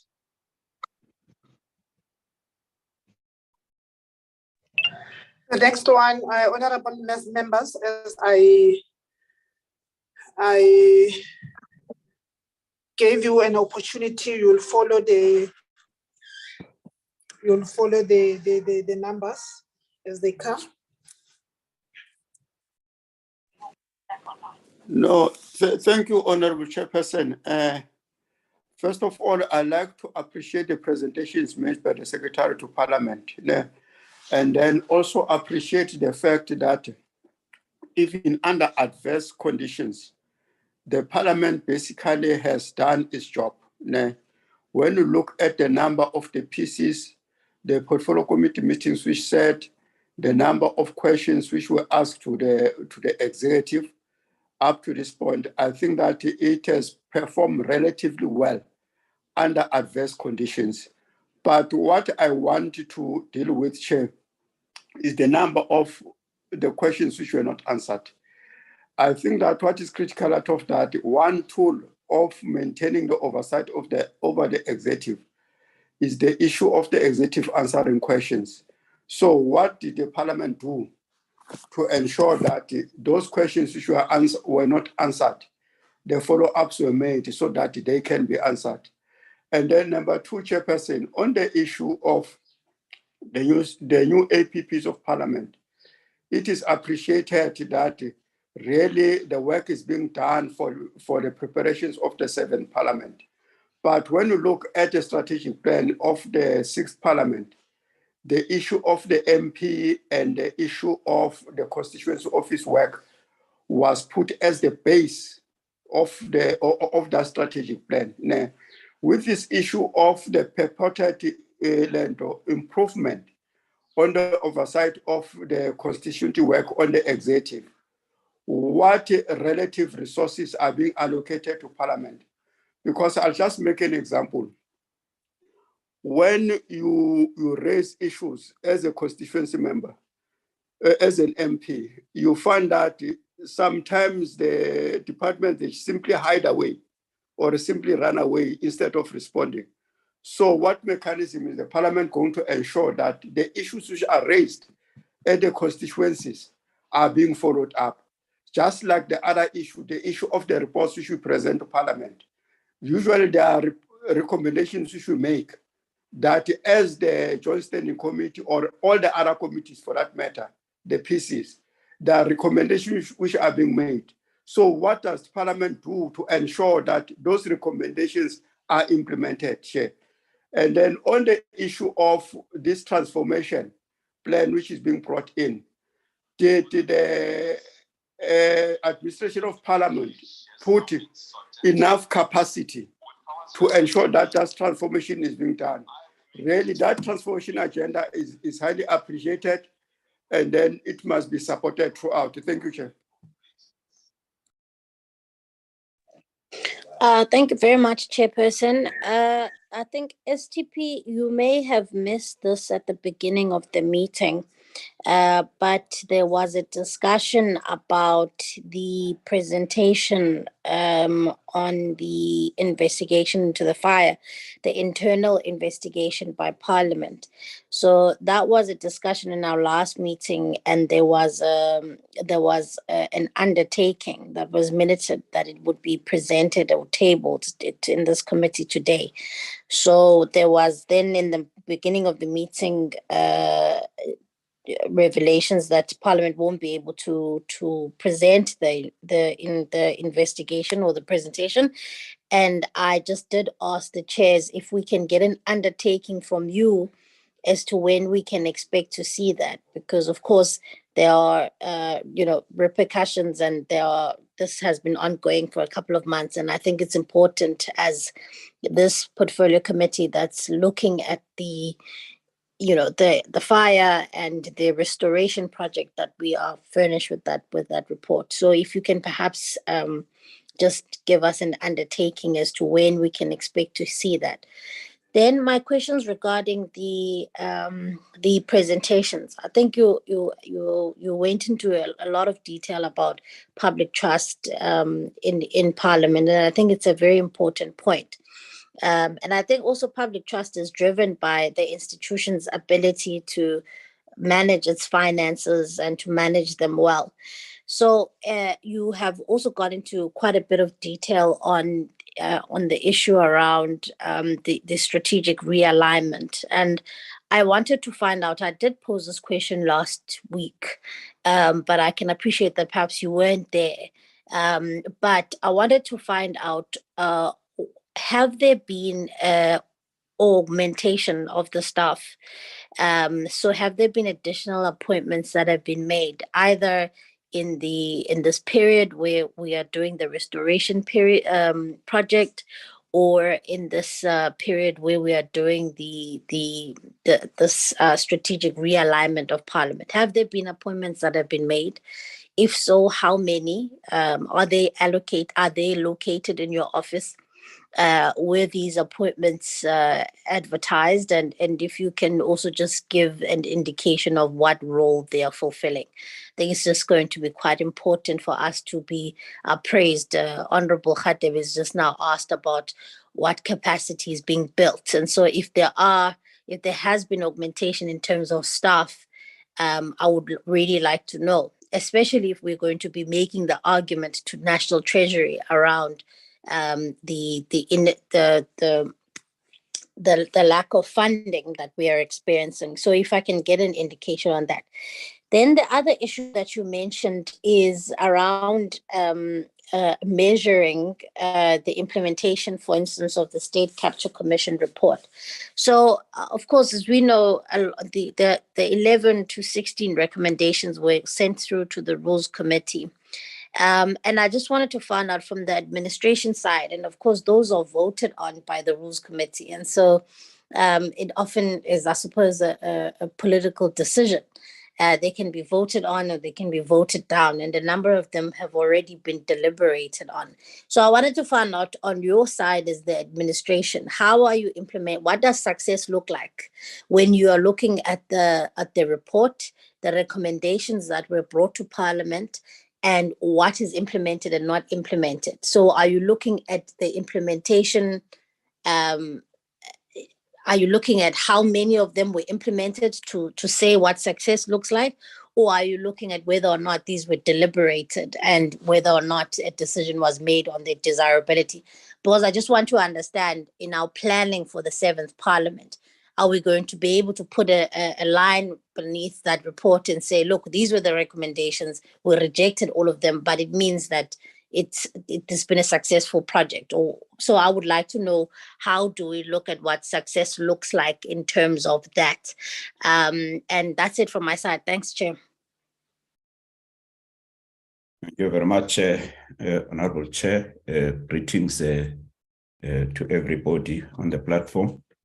And also, I would like to also appreciate both reports by the STP and the CFO.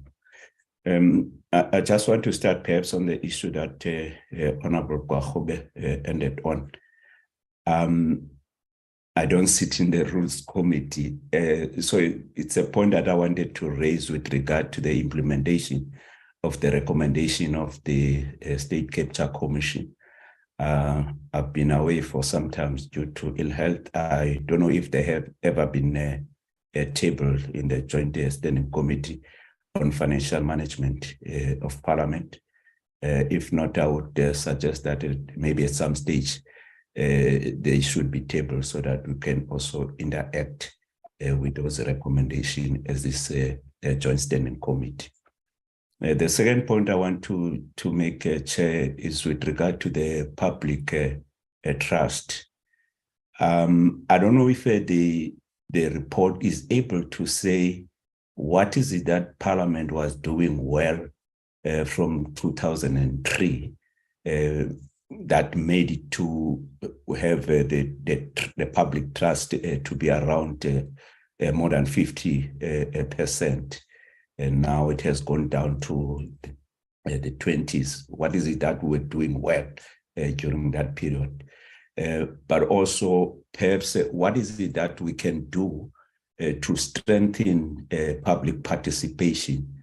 Or it could be that there is a social distance between Parliament and the public.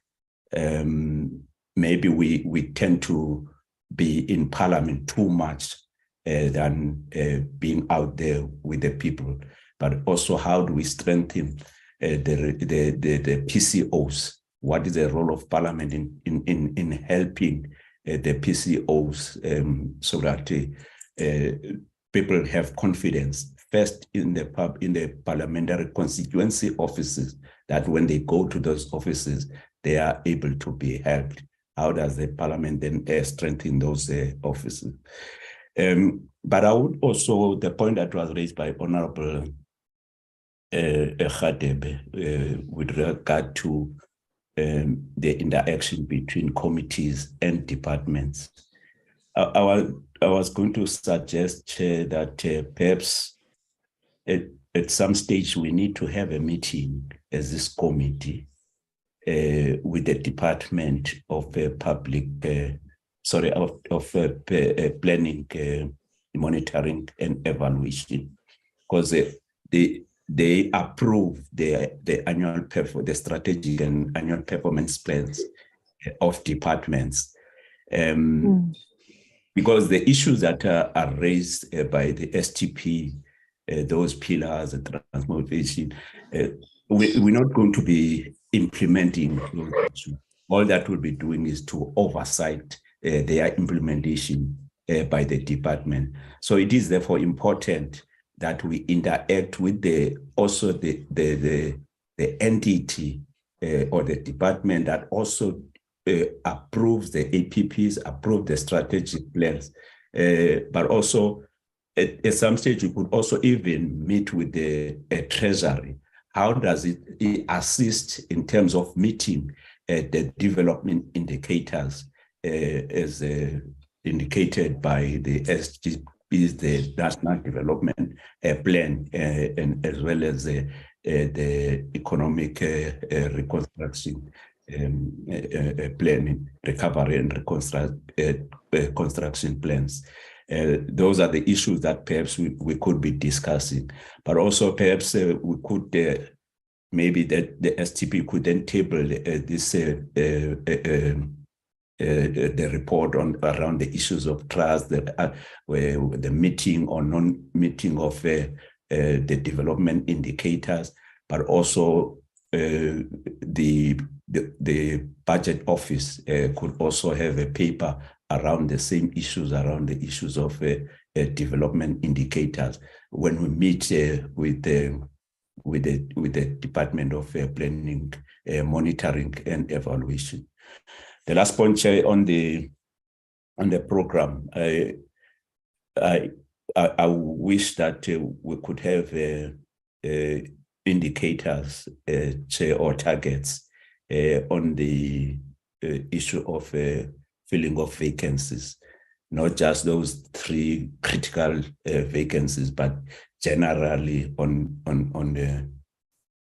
vacancies for this for the next financial or this financial year 2023-2024. Thank you so much.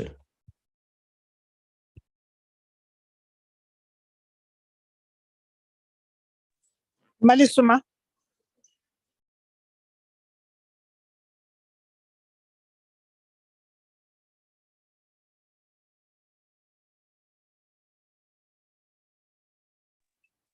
Honorable Lusoma, are you still on the platform?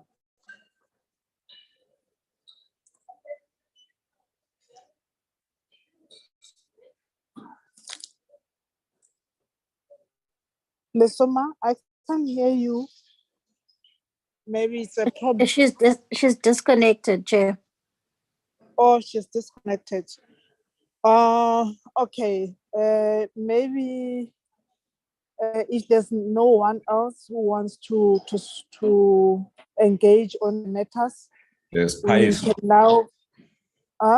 Kaiso's hand is up. Kaiso. Oh, Yes. okay. Honorable Kaiso. Maybe Thank you very much, Honorable Chair, and thanks for the presentation which has been done by the Office of the STP. Indeed, it's a progress that we noting, and we welcome that. Chair, mine is just short on the issue of underspending. I think if I was listening well, a reference has been made somewhere on underspending. At the same time, there's a reference to the issue of saving. So I'm not just sure the saving that the Secretary was referring to, was it on the underspending or something else? But actually where I want to go is that we need to avoid this as a parliament to set a bad example on the issue of any underspending. So we need to move away as quickly as we can from that particular practice, because we'll be setting a wrong precedence tomorrow, or if it is there, I mean today. So we need to, that needs to be fast-tracked and be put online, such that we are always being seen as a parliament as setting a very good example when it comes to, management of finance of the parliament. So it is just that only that clarity that I wanted to get from the Secretary. Thank you, Chair. Thank you very much, honorable members.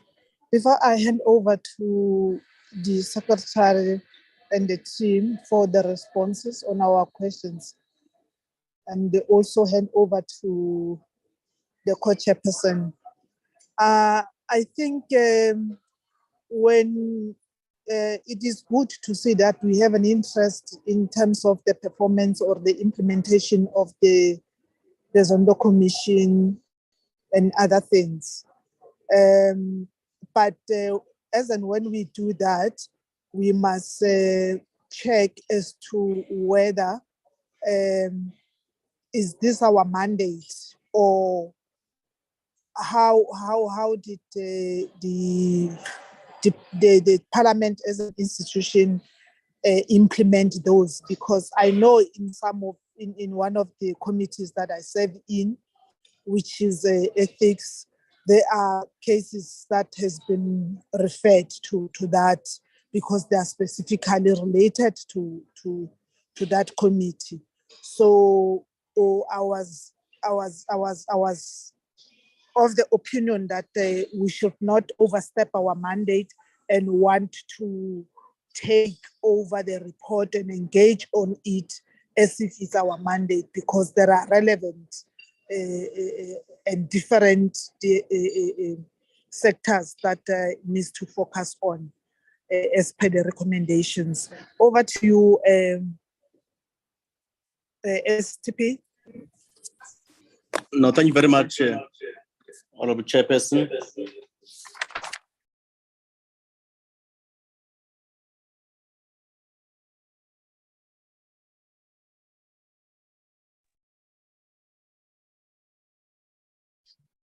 Thank you, Chairperson.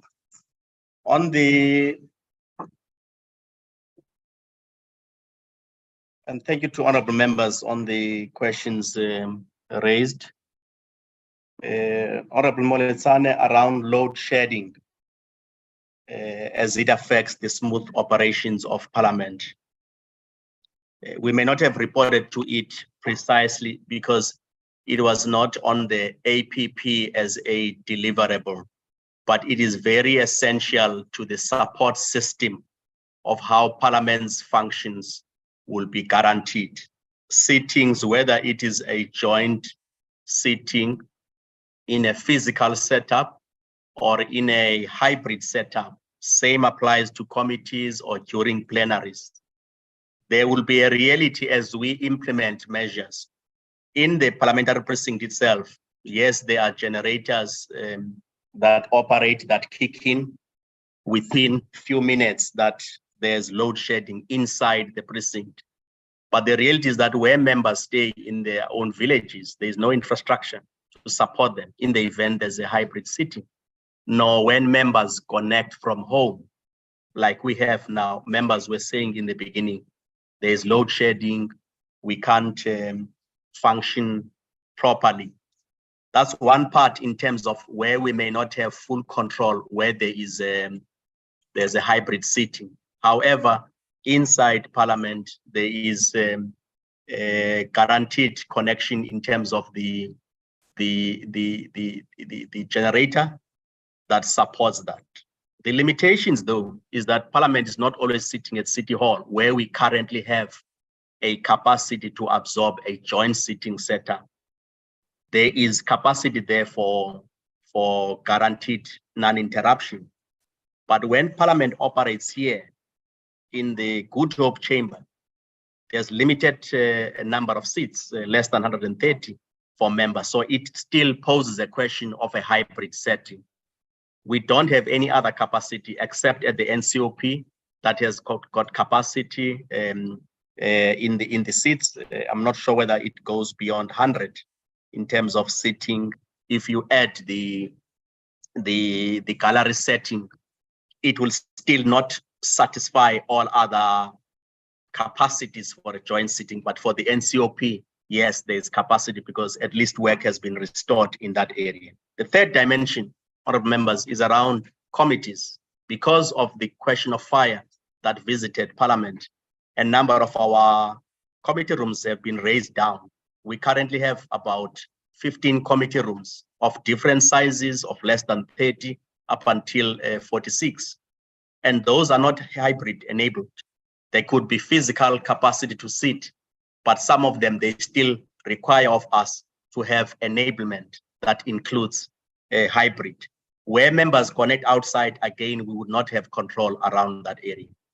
What is central to the question of Honorable Multane, though, is what progress are we doing to ensure that committees can move into these areas? Last time we presented a deficit of 31 committee rooms that we would need. And we also presented that as we restore 4th and 5th floor, there's also the 6 up to the 14 rooms at 90 Plain Street, floors rather, not rooms, that we are in conversation with Public Works to try and secure those offices so that we can be able to ensure that as we provide additional offices for members and staff, we also create additional capacity for committees. And we have now budgeted 161 million rand to make sure that we are gradually installing hybrid enablement in each of the rooms that we have. So that even if members were to come and sit, we also have capacity to make sure that the capacity would enable a hybrid reality at this point. So there's a dual approach to enhancing the number of committees. At the same time, the restoration of the National Assembly would also go a long way to make sure that joint sittings capacities of Parliament are restored and that work is taking place. In the interim, the City Hall is the capacity that could either be used by the National Assembly, can also be used whenever there's joint sitting, as we have seen during the State of the Nation and the budget. So those are the interventions that we have, that indeed we are doing something to mitigate that by gradually drawing back capacity to sit on a physical basis, which is quite a difficulty given the reality that we have. In terms of issues raised by Honorable Khadebe, resources to improve constituency offices, I would ask my colleague to respond in detail. Ms. Resida Beck, who deals with that area of work. Last year, we allocated 471 million around that area. And we now have an additional allocation of about 544. But the detail of how the work is structured in terms of constituency allowance compared to last year, a marginal shift between 371 of last year and this year 390 in terms of resources. However, what we are putting in the APP is how to revamp and enhance the support of constituency activities of members to make sure that area of work is improved. What capacity are we putting in place to support the transformation of the institution? Honorable members, we are adding capacity. Perhaps the area that I'm responding to would also respond to the question Honorable Kwahube has raised and Honorable Khai, in terms of saying what vacancies do we have and what are we doing around that area. You would notice that in the presentation, I indicated that drawn from all divisions, requests to fill about 52 positions has been consolidated from various divisions, and we will be filling those positions, especially on the critical one. We started with heads of the divisions, finance, which we have been successful, the chief of staff, chief of security rather, we have not yet been successful as I've indicated. The sergeant at arms, we have not yet been successful in that area. The committee services does not have a manager and will be moving in speed around that area. The critical vacancies in legal services, we will also be prioritizing those areas, including other divisions where they have raised the need for us to move in speed. So 52 will be one of those areas. Other gap areas as we realign the high-level structure and the divisional structure where we have done assessment, we will be implementing a recruitment of that capacity so that the 7th macro strategy is not undermined by institutional weaknesses of capacity. We also have capability limitations that we need to also continuously invest on capacitation employees.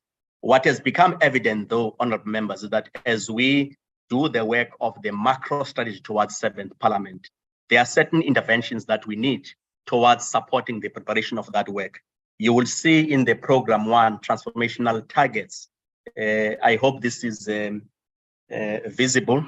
You would see that at the core of what we said, we would need firstly to drive the restoration plan of Parliament. And last week in the committee, there was an announcement that this work is continuing. A detailed plan was presented. We would also have to review the business model of Parliament to make sure that it supports the implementation of the macro strategy.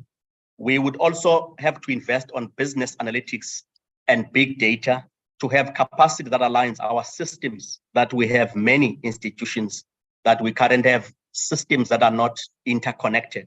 So the review of that will help us to capacitate those units. The development of a broadcasting strategy will be very important. The change management plan to underpin this transformation will also be an important issue. And some of those areas are limitations that we currently have as Parliament. For instance, the alignment of organizational structure will require support.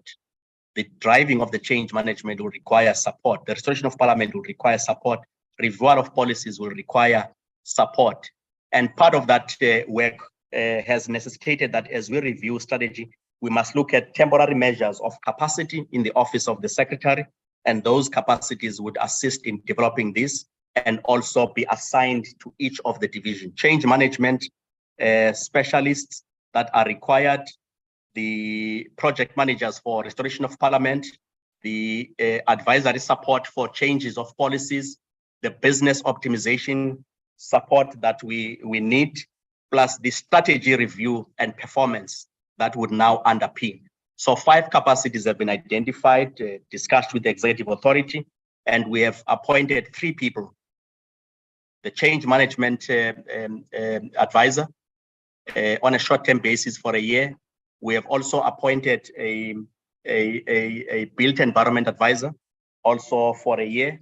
The project will, however, require that we are able to review that as we go forward.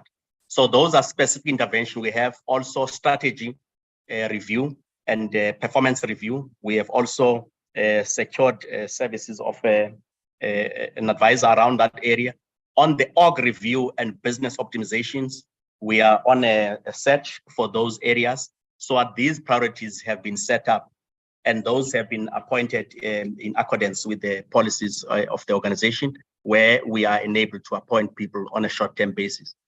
That helps the organization in various divisions to drive these reviews, and we will be utilizing those services to drive the strategy, given the gaps that we have in the organization, and those are of a short-term nature.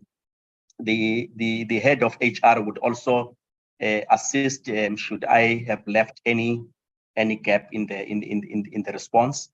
The issues raised by Honorable Kwakube around the picture of success. When we say we are measuring state capture, implementation recommendations, as well as oversight over the president, those 16 recommendations, indeed, what we are capturing is that when these have been processed in the manner that Parliament has determined, either through committees, some of them may be referred to a joint rules committee or each of the houses committees, or others may require a certain approach to implementation. Ours will be to pick up those that have been agreed, to say out of the 16, we're implementing 10 or 12. Ours is to track what we must do to support Parliament to implement those at the level of performance of oversight, or at the level of installation of a committee, establishment of a committee rather, and at the level of carry through. If we say the high level panel says you must have assessment, impact assessment of bills, ours is to develop an impact assessment of bills to make sure that the assessment of bills brought before the Houses of Parliament, we have an impact assessment tool. Review the oversight of Parliament, optimize it. Ours will be to implement and track whether we have developed that, and when it has been developed, whether we are implementing that, and then we are able to track those particular objectives. So that's how we will identify what will be the measure of success it will be on the basis of what has been done in that regard. So the measure of success includes, for instance, percentage implementation and the outcome of what has been done around those areas. What is key, though, is to distinguish between oversight over the President's implementation plan of the State Care Commission as well as Parliament's implementation plan, because Parliament ones would have 16 recommendations. So at the core of looking at the Parliament's one, those will be the focus areas driven by the 16 priority areas. On the area of the points raised by Honorable Khai, the trust levels were very high in 2003, as we have indicated. What will be the issues that, in our view, are central to bringing us into that level? We believe that there will be certain areas around trust, as you correctly say, they were sitting at 65% at a particular time in 2003. What are the things that we can say in the 6th Parliament sitting at 29% to move it back up the trajectory? Creating awareness about the role of Parliament itself, expectations of what Parliament's exacting of its authority in the domains of governance must be, and whether it's acting within its own constitutional mandate. Because sometimes it could be driven by many areas, people misinterpreting the role of Parliament or expecting Parliament to do more. So the more invest on public participation, the better we'll be able to change the trajectory of that area. Responsiveness, when people petition Parliament, when there's oral replies to be given and you've got high levels of a non-response, it will definitely have an impact on that. So the shift around those areas, when there's oversight done on water and sanitation limitations in any of the oversight, what has been done to extract accountability over the executive? That has got a direct correlation with how people perceive when we have brought a matter before Parliament. Indeed, something positive has happened. The Home Affairs Committee visited Northern Cape as an example. It finds there's no Home Affairs offices. It takes that up with the executive in the form of recommendation, and there's a satellite office opened. It improved the trust levels in that community that, as a result of Parliament's presence, issues have been responded to. Parliament to the people goes to Ugu. Issues around water and sanitation are raised in that area. The interface between the provincial legislature and the actions of the provincial executive in that province and the national departments of water and sanitation. When matters shall have been responded to positively, again, it will contribute somewhat to a shift in the perception of what Parliament's responsiveness is around those areas. So there will be a battery of measures to be able to be implemented to improve that pressure. So our strategy is to look at shifting to outcomes, tracking measurements of impacts, and responding to those matters in a manner that illuminates the direction of Parliament whenever it is being asked to intervene. So there's a lot of combination of being alive to the drivers of discontent, investing on data modeling analytics to underpin the oversight model of Parliament. And those are the areas that we're saying are not going to be easy, but if we're intentional about investing capacity of Parliament, we will somewhat try and shift this trajectory in a manner that will be positive. Savings that we have made, we need to avoid the issue of underspending. Honorable Taiso, we agree with you around that area. Some of the drivers of underspending would have been vacancies that would have been parked in Parliament because there's review of structure, many frustrations that have been expressed to me by divisions, that every time we ask for this, it's org review, it's awaiting for org alignment. We are now putting before the committee that those areas where assessment has been done, we want to finalize the high-level structure, at the same time align the responsiveness of enabling divisions to have capacity to implement and be able to make sure that underspending is not driven on a continuous non-filling of vacancies. Introduce agility in our supply chain processes so that we don't have underspending. And when there's Parliament to the people, we know as administration that Parliament will be going is in line with the program in November to this region. But we sit until November, and then we run around asking for quotations. It is late, we need to get tents and so on. All of those things are drivers of limitations, even on where we could get qualitative spending. We know there will be a SONA next year in February, without fail. We know there will be a SONA probably in May or June after the elections. So planning and prioritization must start now so that we introduce agility in the approach of supply chain processes of Parliament to make sure that when there's expenditure, there's a commitment. When there's a rebuilding, we don't talk about it, we implement. And we're doing just that, but we're also mindful that capacity limitations also undermine the pace of delivery. So augmenting where there's limitation of skills on a short-term basis would somewhat also assist us in a manner of driving those capacities. So we are revamping those decision-making. Also in terms of travel of members, we will be revamping those matters so that we also ease the burden of administration that is not responding timeously to issues of members. So it's going to be a journey, but at the core of it is to effect a very structured change management process to make sure that we don't leave anyone behind, but we create a necessary sense of urgency in the administration of Parliament to know the higher purpose, that our presence is to support Parliament, our presence administration is to enable Parliament to discharge its role, and we draw a line when there's limitations of our capability to do so, but without putting anyone aside in terms of creating purposeful intent to discharge the responsibility of being employees of Parliament. So that's basically the key summary responses, Chairperson, around the improvement that we would like to see going forward. Thanks.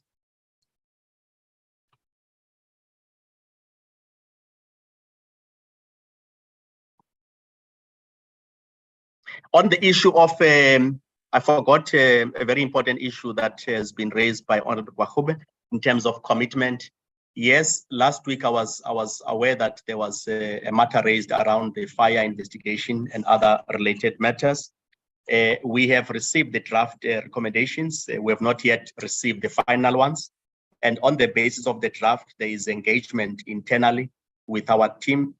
We have also briefed the executive.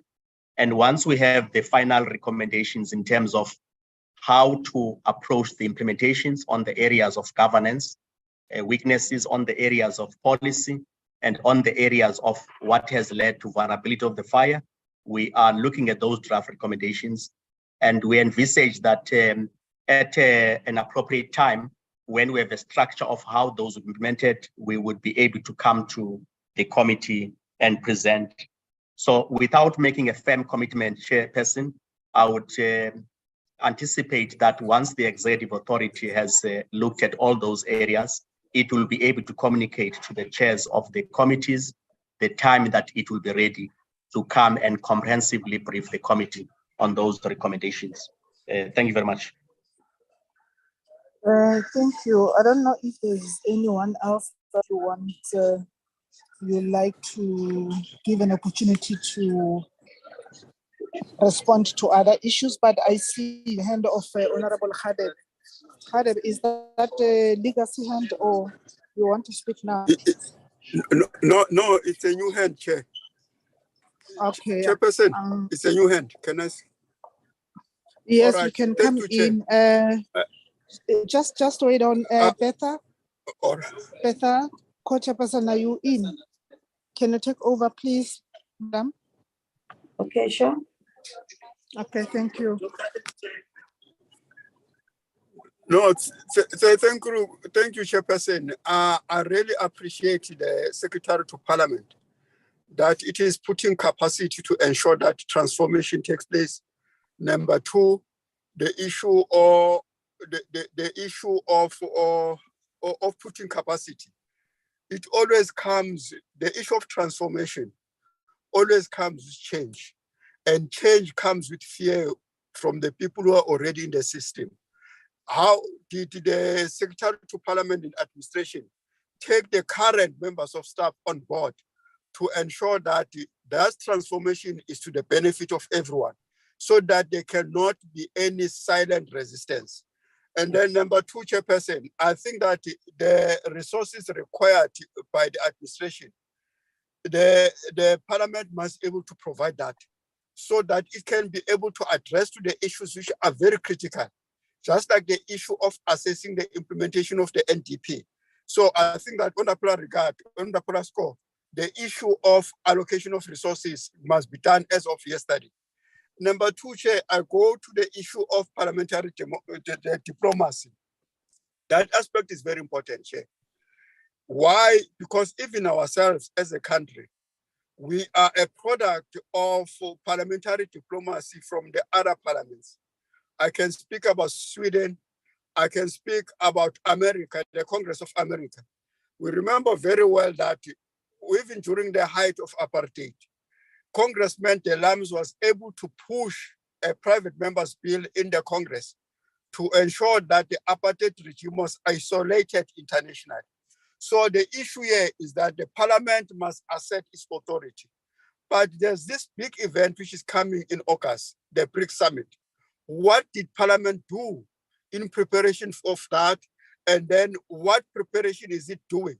Because it cannot be right that in the other parliaments, in the other countries, the parliaments support their executives. And then we tend to like we are taking a back foot. I think that it is in the interest of parliament to assert its authority. That we are part of the BRICS, we are part of the BRICS land group of nations, and then we support that program. So what did parliament do in preparation for the summit of BRICS in April? Thank you, Chair. Thank you. Thank you very much, Honorable Khalebe.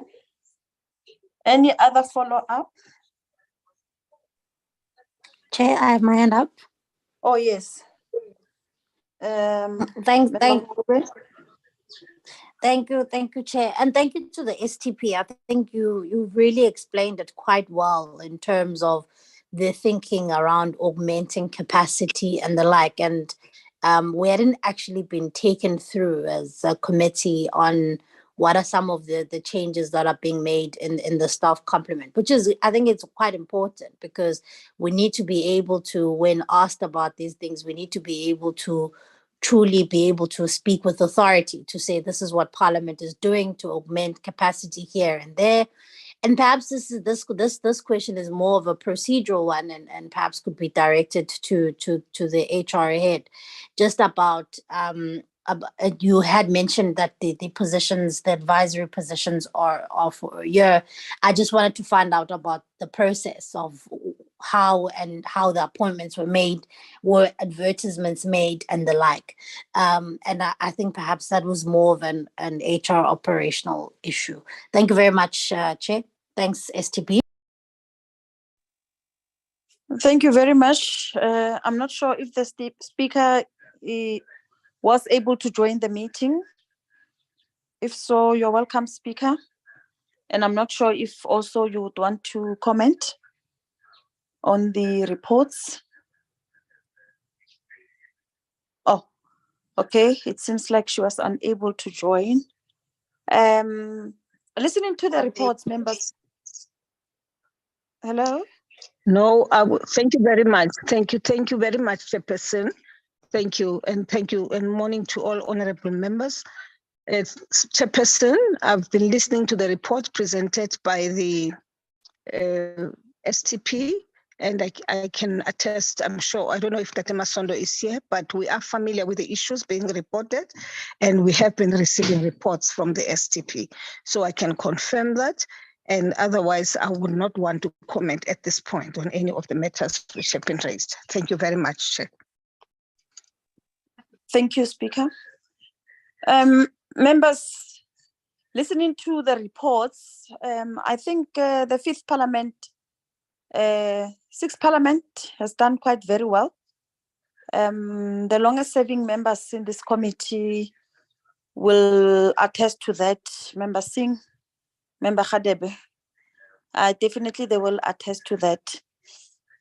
I think we're able to shake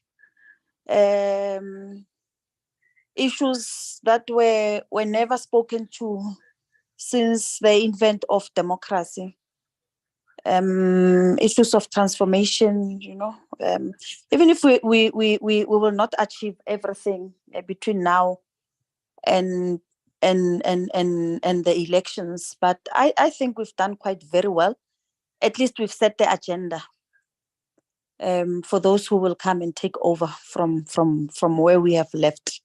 So I want to thank you members, for your commitment, because even previously, historically, this committee would not just sit like other committees. It will sit as and when, there's a need for them to process a particular item. So I want to thank the STP, the chairperson of the NCOP, the Speaker of Parliament, and members that you became patient, and you never wanted us to keep the status quo, but allowed us to break new grounds and give this committee a new direction. And also thank the support staff, Cindy, and the researchers for always being available and also driving the agenda in the committee. Having said that, let us look at the agenda. Cindy, what is next on the agenda? Comrade Chair, there are questions which I asked There were two questions, Chair. There are two questions, Chair. Oh, yes. Oh, yes. There are two questions. STP, can you respond to that? Thank you very much, Honorable Chairperson. Honorable Khatebe has raised the issue of the comprehensive transformation framework we're putting in place for Parliament and whether staff have been taken through. Indeed, we are very deliberate in ensuring that all levels of the organizations are taken on board. We started at the level of senior management. We have gone further now in February, as well as in March, bringing together the third, fourth, and fifth layer of management of Parliament, management forum, which we have taken through.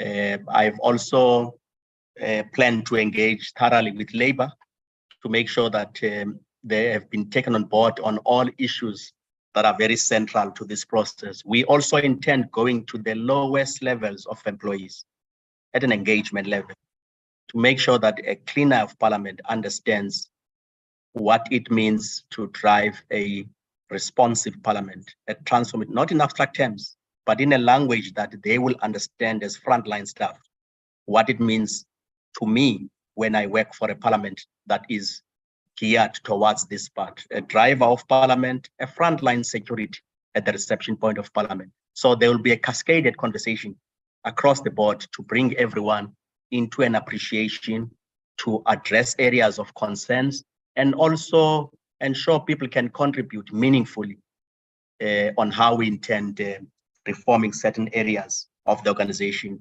As at next week, Monday and Tuesday, the change management plan will be canvassed with all the managers to make sure that we have a template that would guide us as we review policies, we review strategy, we also review business processes of the organization, and no one would be left behind. So on the next 2 days, we are taking further stuff in that direction across the board.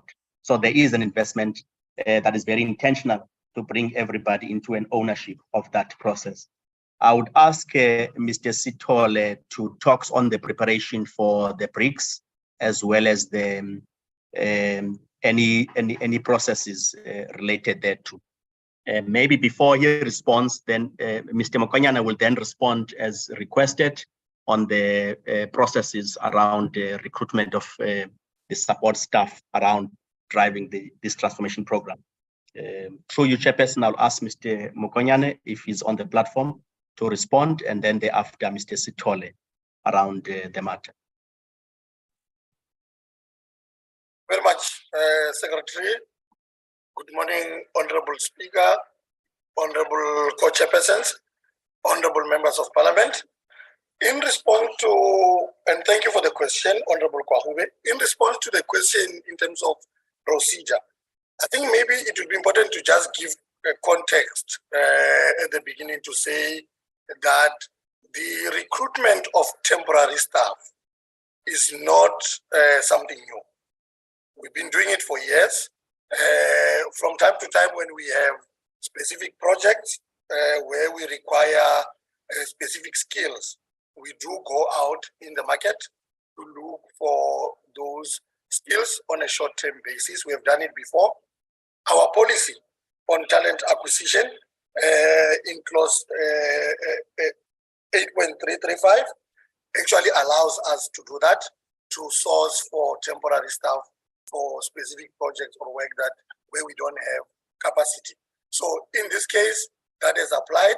And I would like to give comfort to honorable members that even when it comes to temporary staff, we do for example, the qualifications verifications that we would normally do for permanent staff. We do criminal checks like we would normally do. So all the processes in terms of making sure that we bring the right employees on board, even as temporary employees, we do that. Now, Honorable Kwahube, you were specific in asking about the advisors. We followed that route in terms of headhunting. We went into the market in terms of the industry experts, SHR, and said, we are looking for specific experts in this field for a period of 1 year.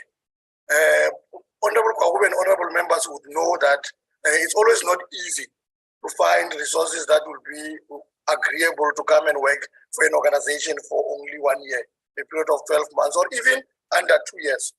Most professionals would want to work for 5 years or even more.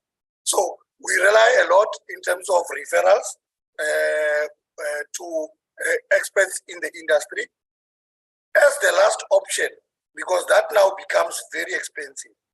It's the process where we now do talent search. And we then ask a service provider to assist us to find those experts. If we, as HR, we are not able to find those experts on behalf of the organization. And as Secretary has mentioned, we unfortunately find ourselves at that point when it comes to an expert on org realignment and business optimization. We went to experts in the field to try to source those two skills. We could not find them up to a point where now we have approached a talent search company, an international talent search company, Signia, to assist us with that particular process. So all above board, and it's in line with our policies, honorable members. Thank you very much. Thank you very much, Mr. Sitole. If you are in the platform, can you respond on BRICS? Thank you, STP. Thank you, honorable members. The issues around BRICS. One is that, yes, indeed, there is work that we are doing. Honorable members will recall that there is a BRICS Parliamentary Forum. Whilst the BRICS Summit will be sitting in August 23, 24, the BRICS Parliamentary Forum will be sitting immediately after the BRICS heads of state. We currently have proposals that it will sit around the 26, 27, 28, and 29 of September. And we are still dealing with the details thereof. And the idea is also in terms of the National Assembly Programming Committee, there's a proposal that they will try and find a space where we will then be able to debate the coming BRICS Summit. We are currently just about to submit to the House Chairperson International Relations the topic that we think is crafted for Parliament processes to be considered for that particular debate. We will be submitting it, I think, by Monday or Tuesday this week and next week for the House Chairperson to look at it and then process it accordingly. But indeed, there is a plan. There will be all BRICS member state parliaments are going to be invited. Our target was that by the end of May, all the other documentation and communication to those parliaments will have been done. And STP, I will leave it at that for now, unless I need to do more details. Thank you.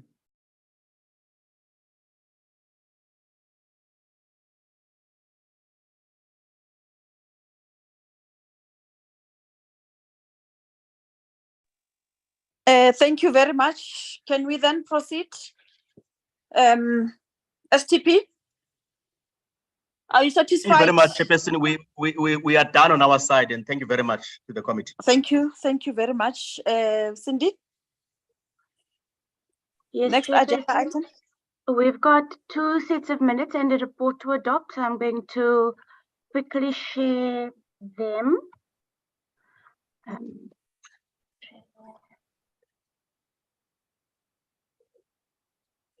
Do we form a required quorum? Yes, we do. We've got 3 members of the NCOP present and 5 of the NA. Okay. On that note, let me thank the STP and the speaker. If you have other commitments, you're free to take leave. I don't think this part of the meeting will require your presence. Thank you very much.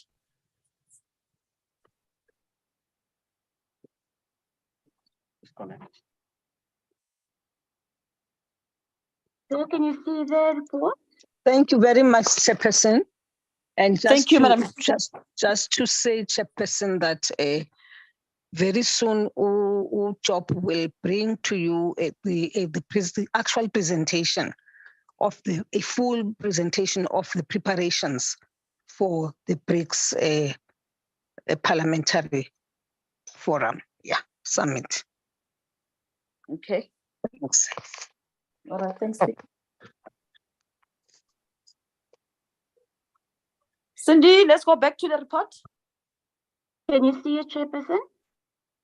It has been circulated. I'm sure members have gone through it. Yes, I can see the report.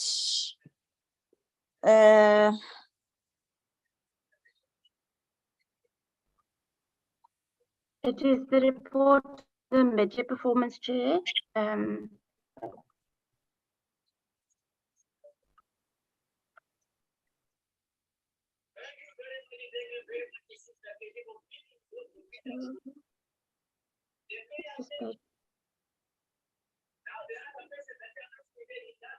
So what we normally, this is what we normally put in our reports, the background.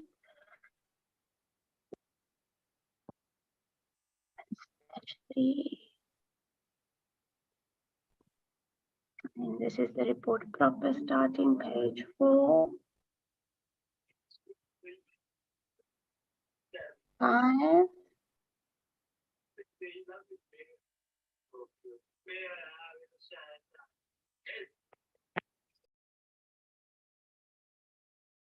Page 6.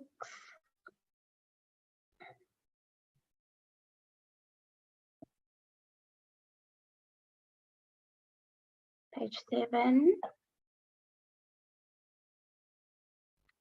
Going to page 8.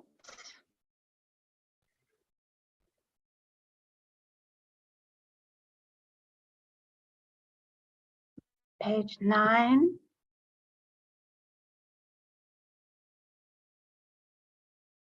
Ten.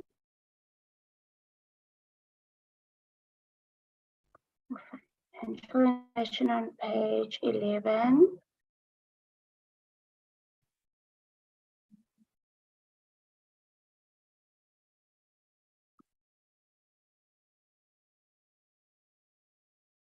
And I'll pause for the recommendations, the observations and the recommendations for you to tell me when I should move.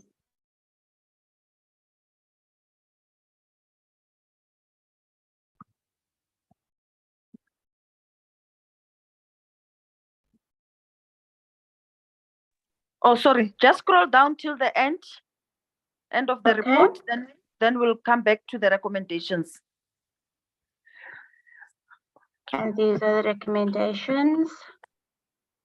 Okay.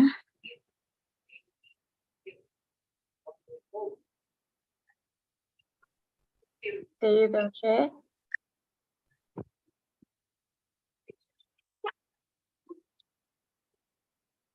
Should I go back up to the recommendations, Chairperson?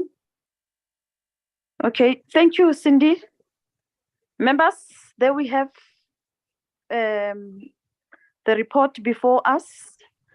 Before we can deal with the recommendations, are there areas that members would want us to first look at, or contents of the report that members would want to make improvements?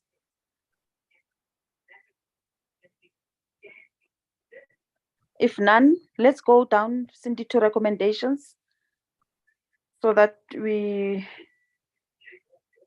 as a collective, we agree on the recommendations. The executive authority should provide committee with a response to the recommendation within 30 days of the adoption of the report. Please, Cindy, immediately after this meeting, facilitate that that the report, the recommendations are formally presented to the executive authority. Yes, on public participation, I think the previous reports that were just tabled now in the committee partly speaks to this. Also, when we put the recommendations, we should also be alive to the fact that the annual performance plan and the fourth quarter report will be responding to some of these issues that we've raised.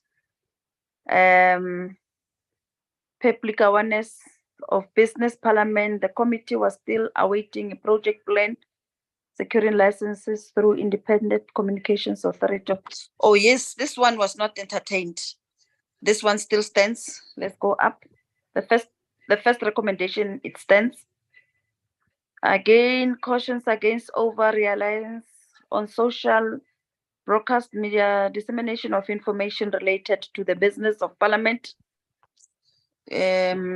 Reiterates its previous recommendations that quarterly report should include detailed progress report on how access to parliament and its business will be increased to ensure that most go up, Cindy.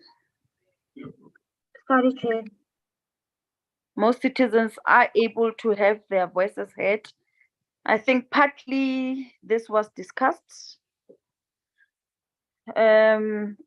Recommendation to organizational realignment. The committee remains concerned about the apparent slow implementation of the organizational realignment project and should receive a detailed report on organizational realignment project as well as reasons for the apparent delay in finalizing it. Go up, Cindy. We have also noted that some vacant posts cannot be filled until this process. I think partly we've discussed this. We'll just have to listen to the recordings. Yeah, filling of critical vacancies. This was also discussed in detail. Let's move to 4, performance management in respect of program 3. The committee should be provided with a detailed clarification of how the performance of those responsible for delivering or facilitating the services that fall under program 3 will be measured. That will stand.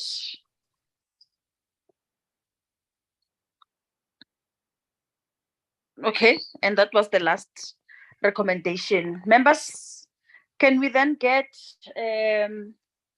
the mover and the seconder for the report that be tabled in the House? Will it be possible that it can be tabled this coming week, Cindy, before Parliament? Right? Chair, what normally happens after the committee adopts, we publish in the ATC and then it is left to programming to schedule. We still have some outstanding reports in the NA that the NA is not considered yet, but the NCOP is up to date. Oh, with regard to considering our report. Yes, but I'm saying that then the tabling then will then depend on the programming committee for the report to be finally presented to Parliament. Yes, we will. We are tabling it, but then the programming committee must schedule it. Okay. Yeah, I want that to be also noted in case they bring it sometimes next year. Members should know that we've done our work Now everything depends on the programming committee to schedule reports for Parliament's scrutiny. Thank you very much. Can we then get Chair? the, yes? I move for the adoption of the report, Kaiso. Thank you very much, Honorable Kaiso. Second, Honorable Chairperson. Maybe we should also ask Honorable Soma. I don't know now that she's a chair, whether she will still be dealing with programming for now until the replacement. If she can also take it upon herself to ensure that they get programmed, all the reports. Thanks. Thank you very much. Chair, if I may suggest, you continue. Oh, sorry. Chair, my hand was up, but I'll wait for your guidance. That's fine, Ma'am Soma, you can come in while we're still in this item because it has been adopted. Yes, Chair. No, my apology. The network was kicking me in and out, unfortunately. But having said that, Chair, I'm not the chair, so there are processes that need to be followed. I think Honorable Akhai is confusing the processes. But from the way, in terms of programming, I take note, although I'm not representing programming here, Chair. Thank you very much. Thank you, noted. Chair, before we continue, I just want to double check with you. So the report, we've adopted it with the recommendations as is. Yes, with the recommendations, but with the right to the STPs, we need to be cognizant of the items that they have responded to. We don't have to repeat that. All right, okay, noted. I'll go to the minutes now.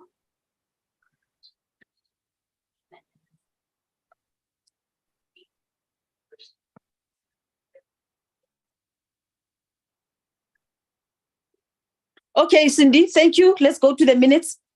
Yes, I'm going to them now. Thank you, members. I'll go to the first one, the minutes of the 21st of April, Chair. Can you see them? No. On my side, I still see the... Are they visible now? Yes, they are. Okay. So it's the minutes of the 21st, Chair. I'll just...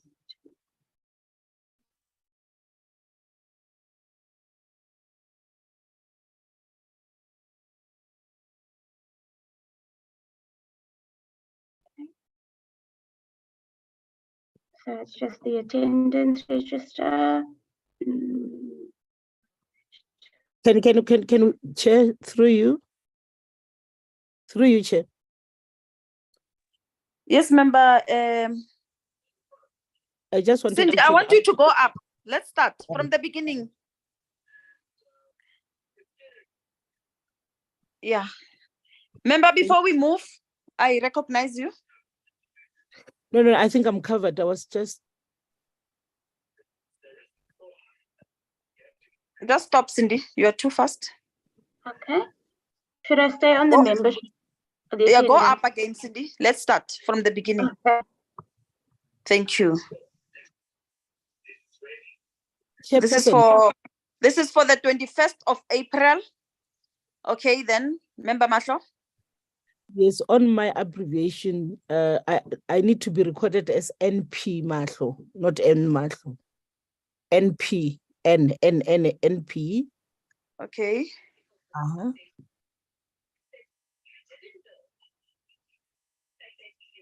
Noted. Okay. Can we move?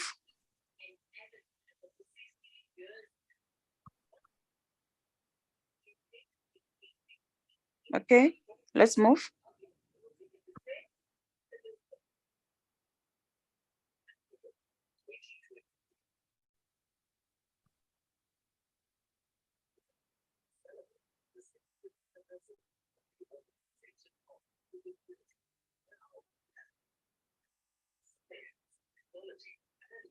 Page 4.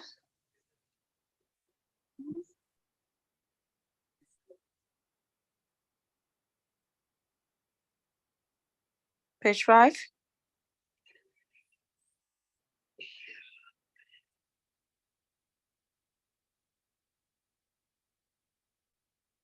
Thank you.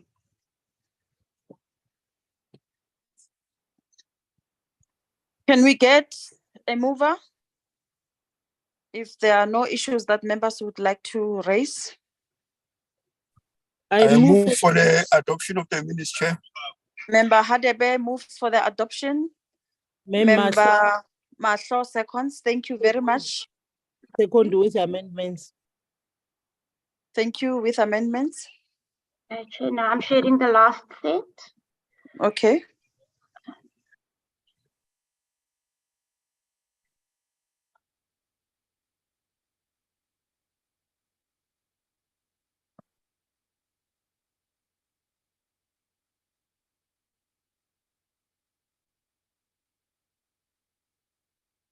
Are they visible to you, Chair? Yes. Yes, they are. The draft 2 minutes of the 12th of May. Thank you.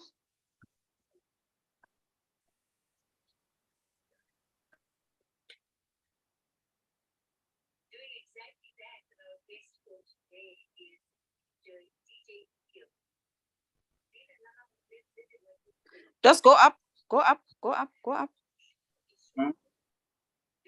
Go up. Again. Let's go. Okay. Stop. I don't see my name there.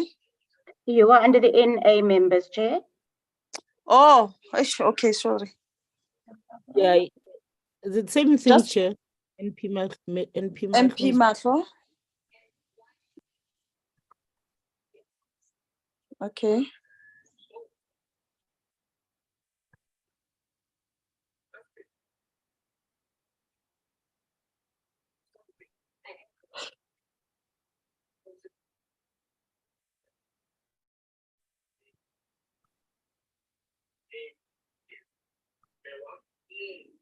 Yes, so there's the stakeholders who are in attendance. All right. The media. Yeah. Our documents that we distributed. Uh-huh. And the summary of what we agreed to, and in the minutes start here. All right.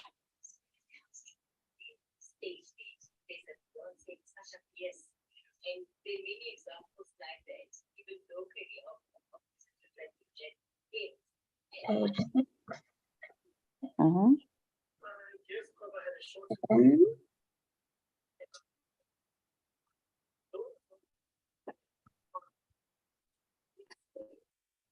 Page 8.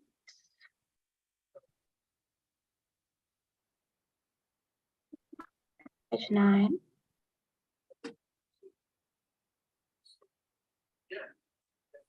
Page 10.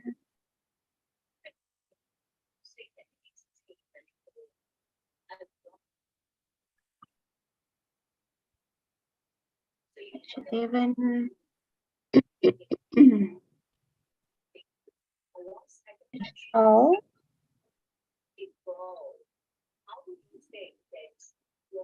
Page 13.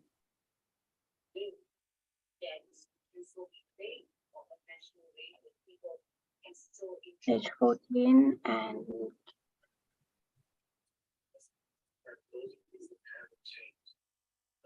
okay, page 15 just as the date, Chair. So those are the minutes. Okay. Thank you very much, members. Can we get the mover at the second? If there are no issues that members would want to engage on. Honorable Chair, if I may, can it be confirmed that I was present on the set date, which was last week, because I tend not to see my name there under NA. Lesoma? I might have. Oh, there she is. Thank you. You I are second there. Honorable. Thank you, Chair. May I second Honorable Mahlo moves. Lesoma seconds. Thank you very much. Okay. I see a hand on the platform. It's a hand of whose hand is that? No. Okay, it's off. It's gone. It was Honorable Soma. Oh, all right. Cindy, any other further business? No, Chairperson. No, Chairperson. None. No. Okay, in the absence of any further business, I want to thank you, members, and wish you a relaxed and warm weekend. Until we meet in our next meeting, Samayang Hand. Thank you. Thank you, Chair.